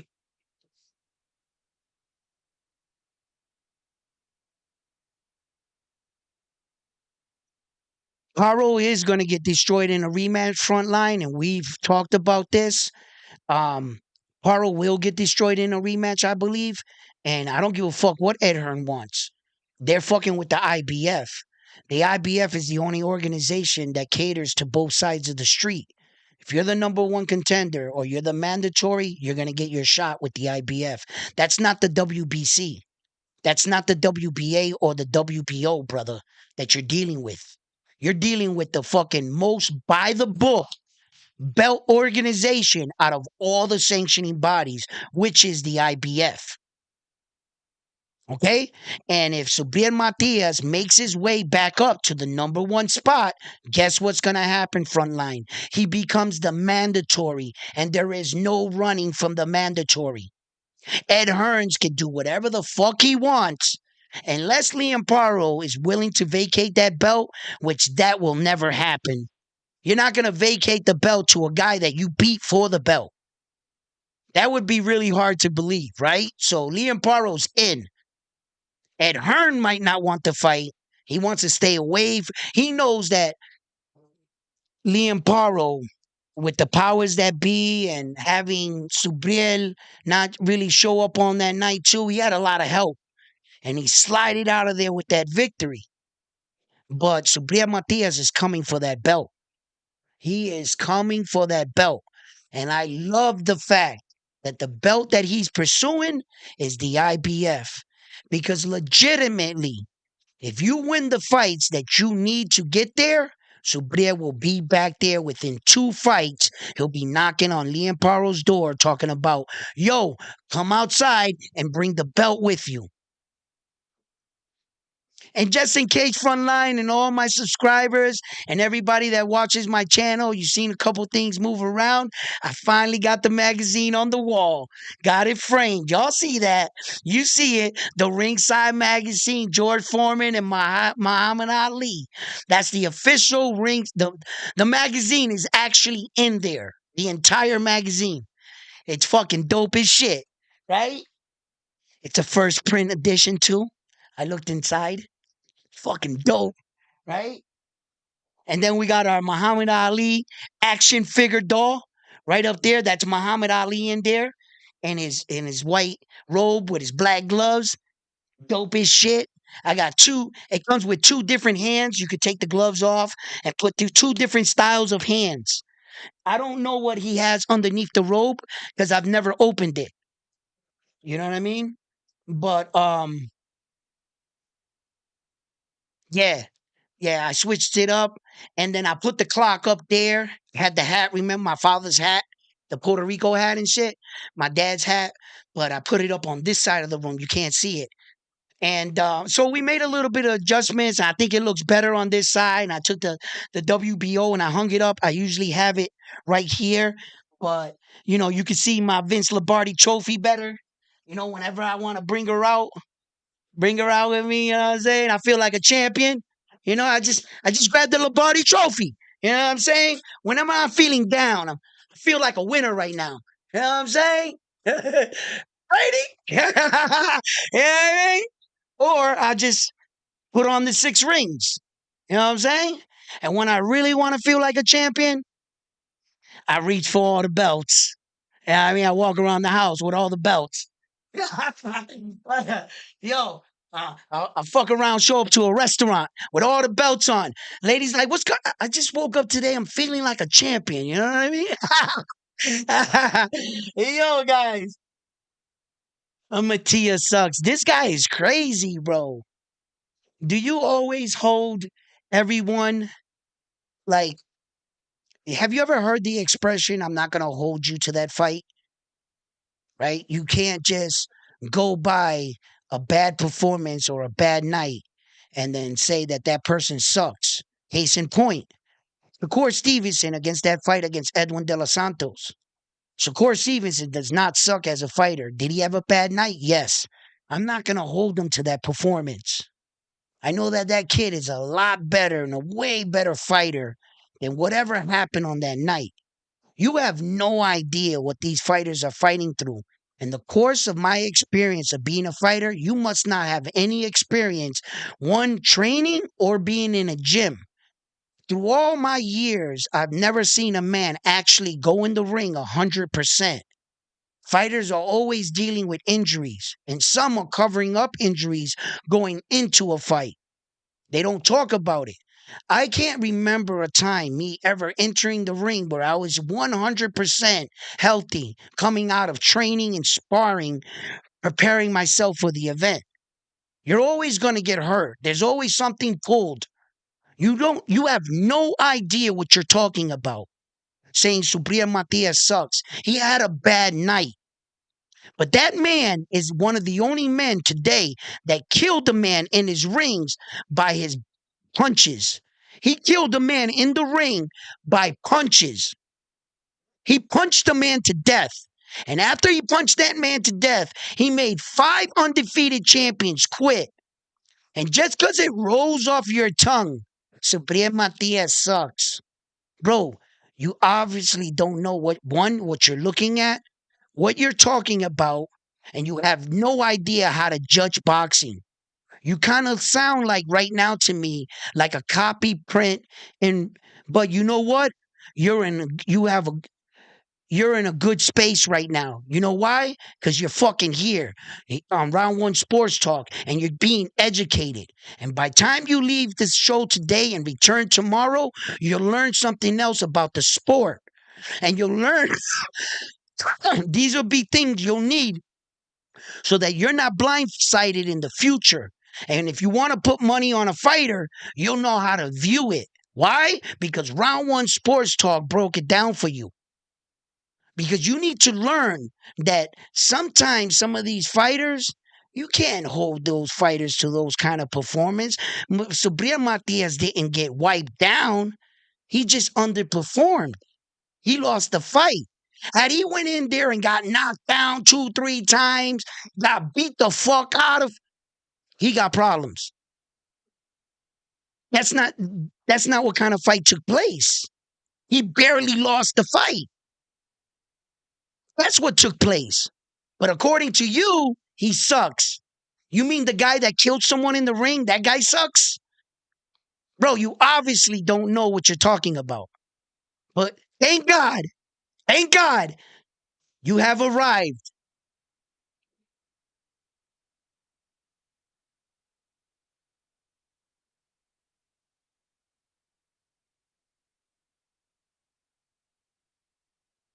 How come before Matias fought anyone, he was deemed the best?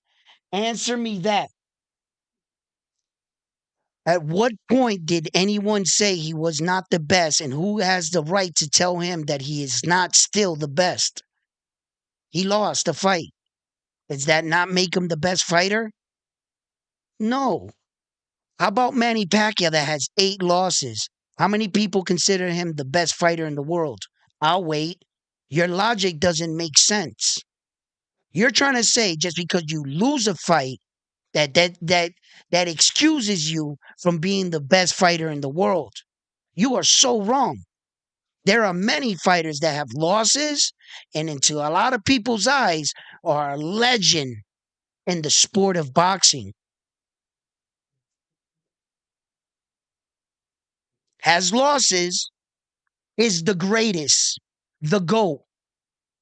So what you're saying there, just because he got a whoever told you Subriel Matias was garbage, rather than you logically thinking that through, you went along with their narrative, came on my show, and thought you said something. Please, please. You know what's going to end up happening? Subriel Matias' next fight, he's going to destroy whoever's in front of him. And you know where you're going to be? I bet you not here eating crow, eating your words. You know what you'll say? You're so stubborn in your approach of the way you think that you'll find a way to say, even though he won, whoever that was, it wasn't Liam Paro, the champion. You keep looking for a way to break down these fighters so that whatever you feel your opinion is valid. You won't stop. You're always going to get blindsided in life and not see the truth because how easily you're manipulated and your mind is changed by false narratives. It seems like who's your favorite fighter? Then if Tank Davis is garbage, Subriel Matias is garbage, I would like to know your insight on your vast boxing knowledge. Why don't you tell us and the rest of the world who's the best fighter according to you? Let's hear it. Let me see how good you are. Go.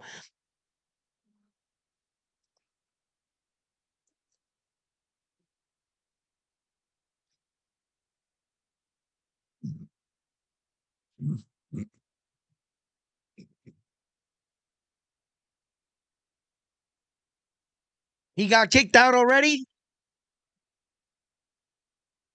This dude was crazy. He was saying all this shit. Y'all didn't kick him out. As soon as he said Subriel sucked, y'all was, oh, hold up. You out of here. Yo, he said Tank suck. Y'all were like, yeah, yeah, yeah. He said this, yeah, yeah, yeah. Subriel suck. Yo, get him out of here. Get him. Yo, hey, yo, and punch him in the back of the head before he leaves. Hey, yo, y'all ain't shit. Hey, yo.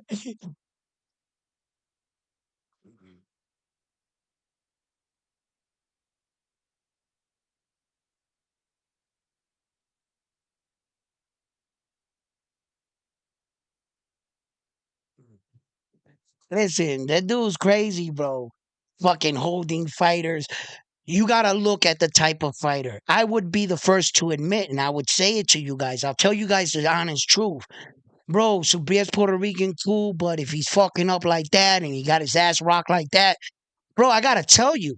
Because remember, I'm reporting boxing, but that's not that kind of fight. For a person to come out and say he sucks now, whoa, hold on. He didn't get knocked out, and he almost won the fight. It was a close fucking fight. It could have went either way. So how do you take that performance now and say he sucks? Don't listen to those guys. You know what you saw. I know what I saw on that night. And I'm going to tell you right now, my honest assessment, I really believe this. Subriel is going to rock him in the rematch. Yo, I really, really believe it. hmm You know, it could be a chance that Liam Paro could have studied Subriel a lot And within two more fights, Liam Paro can get even that much better. You guys got to remember that Liam Paro is not going to stay the same fighter neither. Now Liam Paro is getting more money, better coaching. He's going to have the same coach, but they'll buy better equipment, go to better places, get better nutritionists. He's going to even be that much sharper too, Liam Paro. So Liam Paro is definitely going to show up if he still has the belt. Because we can all be talking about this rematch, and Liam Paro can go out in his very next fight and get knocked the fuck out by whoever knocks him out. You know what I mean? So, and what we do know, see, this is why I like to keep track with everything in boxing, guys, right?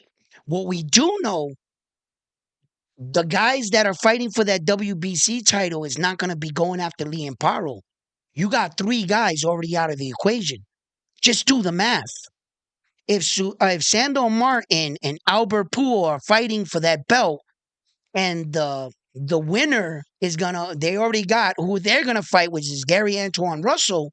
Gary Antoine Russell ain't jumping out of line in either of those two guys. So you could basically eliminate them guys from any possibility of fighting Liam Paro right now in the future. Because those three guys are already tied up. And Devin Haney, no one knows. Esau Pitbull Cruz ain't fighting him. Esau Pitbull, you see, so that you can start to paint who the fuck he's gonna fight next. And after that, who Subriel's gonna fight, which I even suggested this. That Liam Paro's first title defense, Subriel Matias should fight on his card. On the undercard. And fight the top guy, beat him on that undercard, and challenge him for his belt on that same night. Good storyline. Because they would both be ready during the same time. They fought on the same night. You get it? Once Liam Paro announces his card, Liam Paro is a matchroom fighter. Subriel Matias is a signed matchroom fighter. Means Ed Hearns doesn't own all the rights to Subriel. He works in a co-promotion. Subriel Matias has a promoter. His promoter is working with Ed Hearns on like a 3-fight deal. But Liam Paro is officially Ed Hearns fighter only. Liam Paro. He's signed to Ed Hearns. Not through a co-promotion, nothing. He's straight up Ed Hearns fighter. That's why Ed Hearns was so excited when Liam Paro won, because that officially makes his fighter his champion. Now Ed Hearn has a belt. Whatever fighters he's promoting that has belts, that's how many champions you're measured by. Ed Hearns has a champion now. He has other champions, but now he got that one. And that's how that goes. That's why Ed Hearns wasn't really showing Subriel Matias his full backing. You don't get the promotional's full backing if you're not fully signed with me. Ed Hearns is not stupid. You think Ed Hearns was going to help out Subriel Matias for 3 fights, build Subriel Matias up, and then Subriel Matias and his promotional company walk away with everything they built? You think he's stupid, Ed Hearns? Ed Hearns was only going to do so much for him. Unless Subriel Matias leaves that dude and signs officially with Ed Hearn, you get all the backing from the Zone and Matchroom.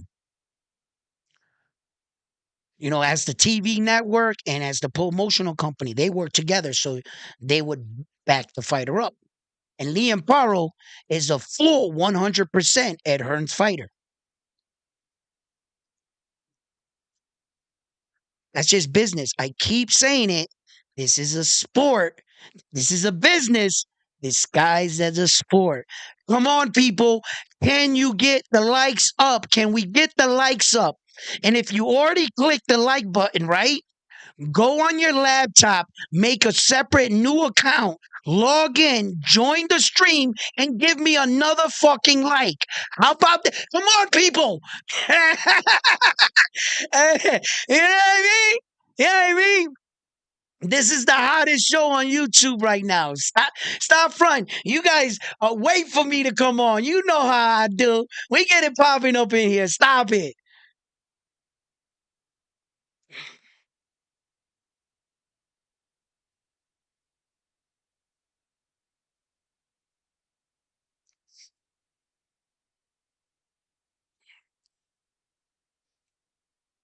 I tell you, man.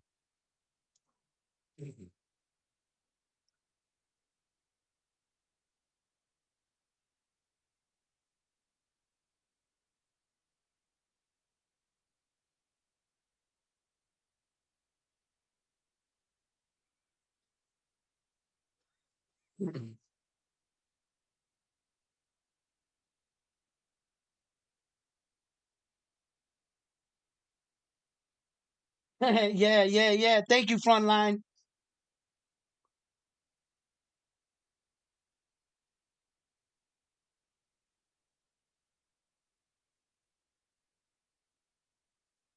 Yeah, yeah, yeah, yeah, yeah, yeah. Nah, yo, he was talking reckless. It was just a matter of time. Y'all crazy. Listen, and you guys are right.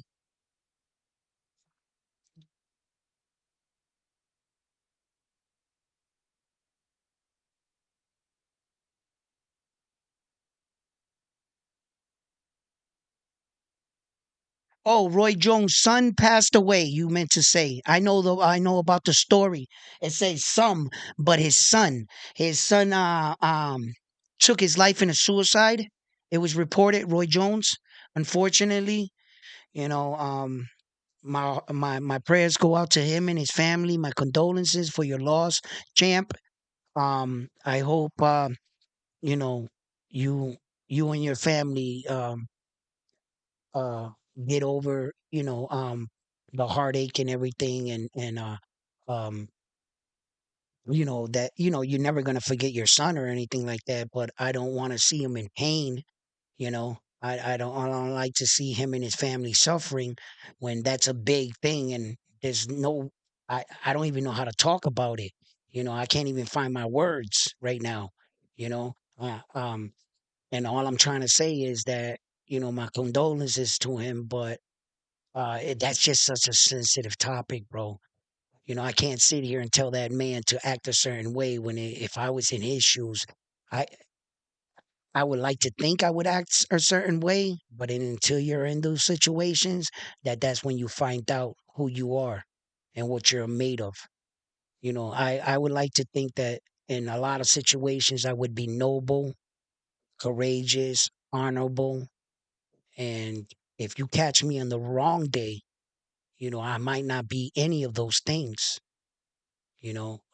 I can't say that every time in my life I've always stood up to every situation that I needed to. There were certain situations in my life I should have stood up to, and I didn't.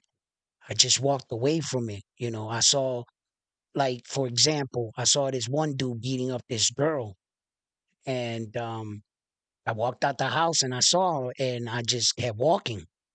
I didn't stop. I didn't help her out, nothing. Because a year prior to that, maybe a little longer, it was probably more than a year, I was coming out of my building and I saw this dude smacking up this girl. And I walked up and I was like, yo, do me a favor and don't smack her again. Yo, and the bitch told me off. Who the fuck are you? Why don't you mind your fucking business? And I was like, oh shit. And she told me not to talk to her boyfriend like that was just smacking her up. And I got told off. And then in between there, I'm not sure how much time had passed. He wasn't my friend, but I knew him. I can't say he was my friend, but I knew him from the neighborhood. He did the same thing. It was some situation. I don't know how it played out. It was some girl or something, and some girl was getting beat up by a boyfriend or something, and he got involved, and the boyfriend took out a knife and stabbed him and killed him. Then, he was trying to save the girl. The girl's like, if it wasn't for him, the guy probably would have killed me, but he killed him. Yeah, that's some heroic shit, but tell that to his wife and his kids. Like, now his kids don't got a father because he wanted to be a hero, and there was certain things in my life, like, or certain moments, I look back and I said, nah, maybe I should have did something that time. Or, maybe, you know, and I can't say that every situation in my life I went kicking open a door, fucking running into a burning house, trying to save everybody in the building. Although I'm 3 for 3 for that. I wish I would stop kicking opening the door sometimes, bro, because I'm not thinking about my fucking life, man. What about my kids? Sometimes you gotta mind your fucking business, you know? But it's hard to when pick and choose. Say I don't mind my business and I could have quickly, easily saved the people in the building. It's hard sometimes in life. You gotta really pick and choose your battles. And I think that Devin Haney should have picked and choose his battle in this situation. Subriel Matias, should have picked and choose where he defended his title. And could he have handled the pressure of a homecoming? He saw firsthand how many people pulled him in so many directions and all the distractions that came with it. He learned a very valuable lesson. I believe in his return, and he's not fighting in Puerto Rico. I believe we're going to see the return of the boogeyman in full fucking force. You're going to have to stop. You're going to have to stop him. As far as Ryan Garcia, he's got the year. We know he's not coming back. It's going to be interesting enough to see if the Sandor Martin and Albert Pujol fight kicks off or if Devin Haney tries to interject one more time. I would suggest he did, and I would suggest he would try to put this fight behind him and start trying to put some wins, some impressive wins in front of him. Where Tank Davis goes from here, who does he fight? We are hearing the rumors that he's going to schedule to fight Loma. Wake me up when you guys finally see them walking down the ramp and the fight's announced. Okay? I'll believe it when I see it. Um as far as the other divisions and stuff, the 130, the 126, there's a lot of moves going on in the 126, but fighters like Boo Boo Schuster eventually are going to start moving up to 130 in the near future. And I don't think that the Japanese guy Naoya Inoue is ever going to, in fact, meet up with him. I think the best challenges that he has is some of the guys that are there, like Espinoza, Robersi. Those guys are more than likely still going to be around when the Japanese dude finally starts to make his move up there. If he makes his move up there, it's interesting enough. I want to see what he has to say after this fight right here. I mean, there's a lot of people throwing a lot of names around, but supposedly, we only go right back to where we started. If he takes this fight against this other guy, now, yeah, anyway, I'm talking about Sam Goodman was supposed to fight him. He opted out to fight one more fight, but he's still there. The ranking system is still going to honor him as the number one guy. So let's say Naoya Inoue fights this fight in between, beats this guy, then the likelihood of the next fight not being MJ is pretty high. It's going to be Goodman if he still stays at 122. It's not going to be MJ. Or did those organizations lose their place in line because their number one guy didn't take the shot when it was presented? So the next people in line would be the WBA, and that would supersede Sam Goodman. It depends what organization is in line first. Since Sam Goodman was in line and the number one contender, not for one belt, but for two belts. You see? So I think he was the IBF and the WBO. Sam Goodman was the number one for both of those. And then Luis Pantera Nari was the number one contender for the WBC. And then MJ won a title eliminator, which made him the number one contender for the WBA. So Sam Goodman had to be the number one guy for the IBF and the WBO. And you got to honor your mandatories by which sanctioning body or what belt you hold. If you happen to hold two belts, which one comes first? If you have three, the more belts you get, the more obligations you have. It becomes fucking crazy because each sanctioning body is trying to get paid and trying to have their belt on the, you know, every time you go in, that's it. You're paying sanctioning fees for all of them. All the belts are on the line. That kind of champion. And you're giving someone an opportunity to really change their life.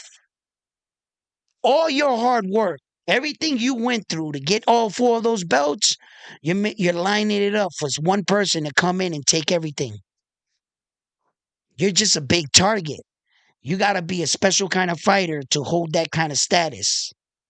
There have only been a few men in history that have ever had all four belts and kept defending all four belts. To this day, Terrence Crawford's never done that. He had all four belts in two separate weight divisions. He just never defended them. So, I don't know, man.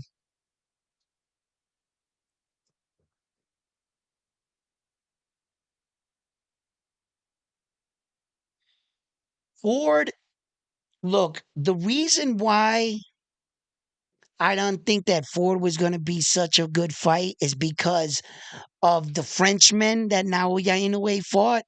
Same height, same reach, destroyed him. McDonald, the European champion, destroyed him. So I wasn't impressed by his height and his reach. No, I understand that different men use it differently. Ford might use his height and reach better than both these guys. But the answer to my question was, could he fight anybody that height? And the answer was yes. How the fight plays out, I don't think that that's going to be a problem.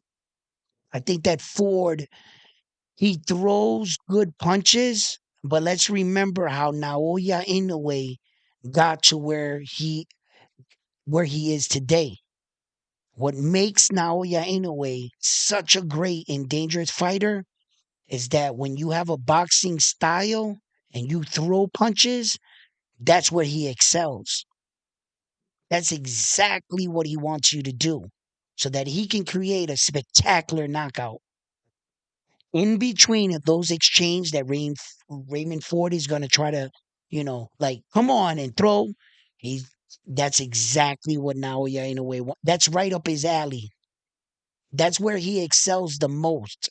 When you do weird shit, spontaneous shit, that's where he gets in a little trouble. And coming off of the clinch, he got to remember to keep his hands up. Now, yeah, and I think he learned that valuable lesson, right? But as far as boxing technique and him having the ability to slip punches and connect, Raymond Ford is in a lot of trouble. I don't think he gets out of 5 rounds with Naoya Inoue. I'm picking 5 rounds to be safe. I gave myself 2 more rounds extra. My real opinion, he doesn't make it out of 3. So to back what I would say, I gave myself 2 more rounds. He doesn't make it out of 5. I don't think so. No, I would have to see it. That's my opinion, and I'm staying with it.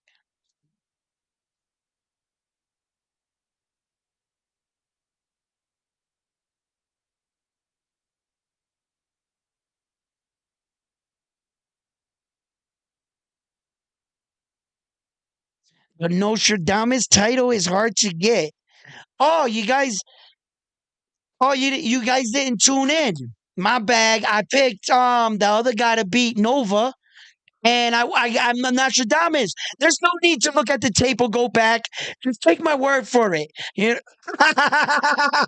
Yo, yo, it's hard as shit to get Nostradamus status here at Round One Sports Talk, where that we all come into the fights, watch the fights together, and you have to pick the exact round or the way the fight is going to go down.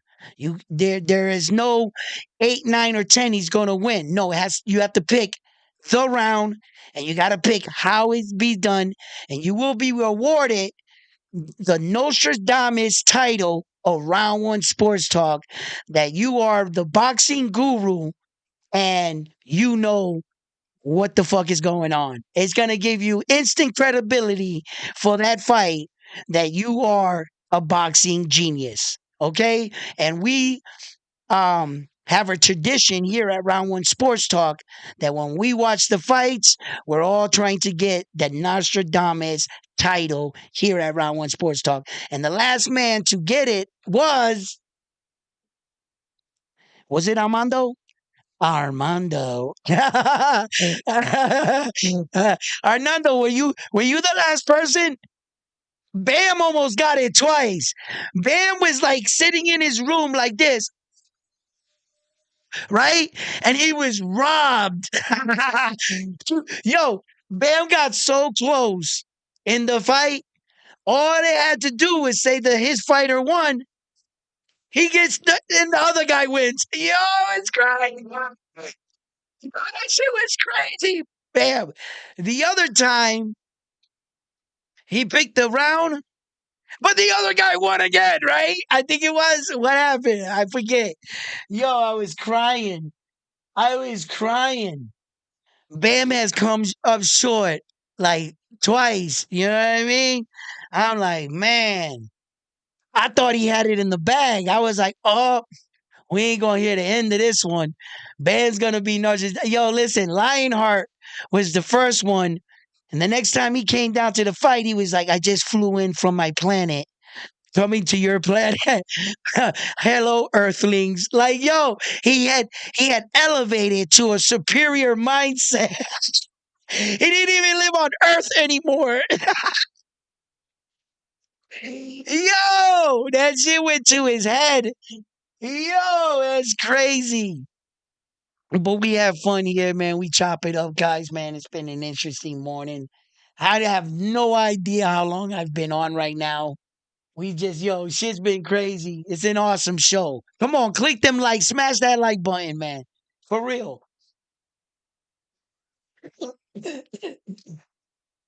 Yo, it's crazy. Ghost Rider. Yo, so what's the next fight we doing, guys? We doing the TO fight? What are we doing? This Saturday? I don't know who's fighting on Friday. I gotta go check it out. I'm still getting back in the swing of things from fucking Puerto Rico, if you know.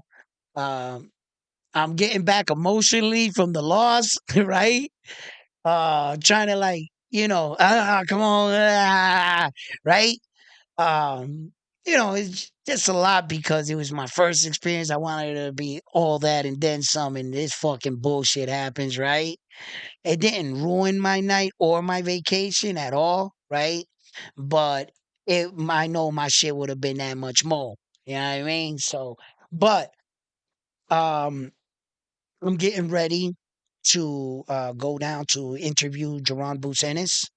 I want to go down to Philly down there while his fight is starting to come up. See if I can get down to Newark, sneak into Newark real quick. I'm from Newark. I was born in Newark, New Jersey. I know my way around Newark a little bit. So I'm gonna go down to Newark and see if I can slide in and get a few words from Shakur coming into his fight, see how that goes. I should be getting my press pass, my some of my credentials. I've been filling out some things. I've been working behind the scenes to get all these things to have my all my eggs in order so that when I go to these fights, I'm not counting on somebody to try to get me in anymore. I'm trying to do it the legit way, be a real official reporter and stuff, and just do my real due diligence and homework on covering boxing. I'm real. I might know a lot about fighting, but in this reporting world, all this stuff that comes with it, I'm new in all of this.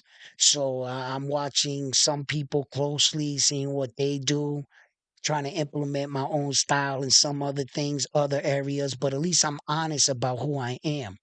There's nothing fake about me. I never claimed to be anything I wasn't. I'm just me. I'm just me. And if anybody wants to come on and say, who the fuck this dude or that dude or whatever and shit, I never had a problem with anything. I just cover boxing. I give my unbiased opinion and I do the best I can. And with each match and each thing, at least I'm pursuing what I love to do. Did you say the same? And I hope you can. I truly do. I wish you guys, everyone out there, the best. I wish that you guys, the people that are really support me on my side, and you guys know what's up. You guys know what I bring. To the people that are just meeting me, that's just a little introduction to who I am and how I've gotten here. And to the people that just want to hate me, you know what I'm saying? Just straight up, I love you too, but go fuck yourself. You know what I mean? But for me to you guys, listen, Round One Sports Talk, I'll always be me. And I'm on to the next one after this one here at Round One Sports Talk. Listen, Frontline Ghost Rider, Bam Bam, the usual suspects. Y'all know how we do. Love you guys. Everybody that is watching the video, help the brand out. Give me a like, subscribe to the channel, support it. If you guys know that, you like this channel and you like what I'm putting down, then support the brand. Love you guys. Peace. See you at 8. I'll be there.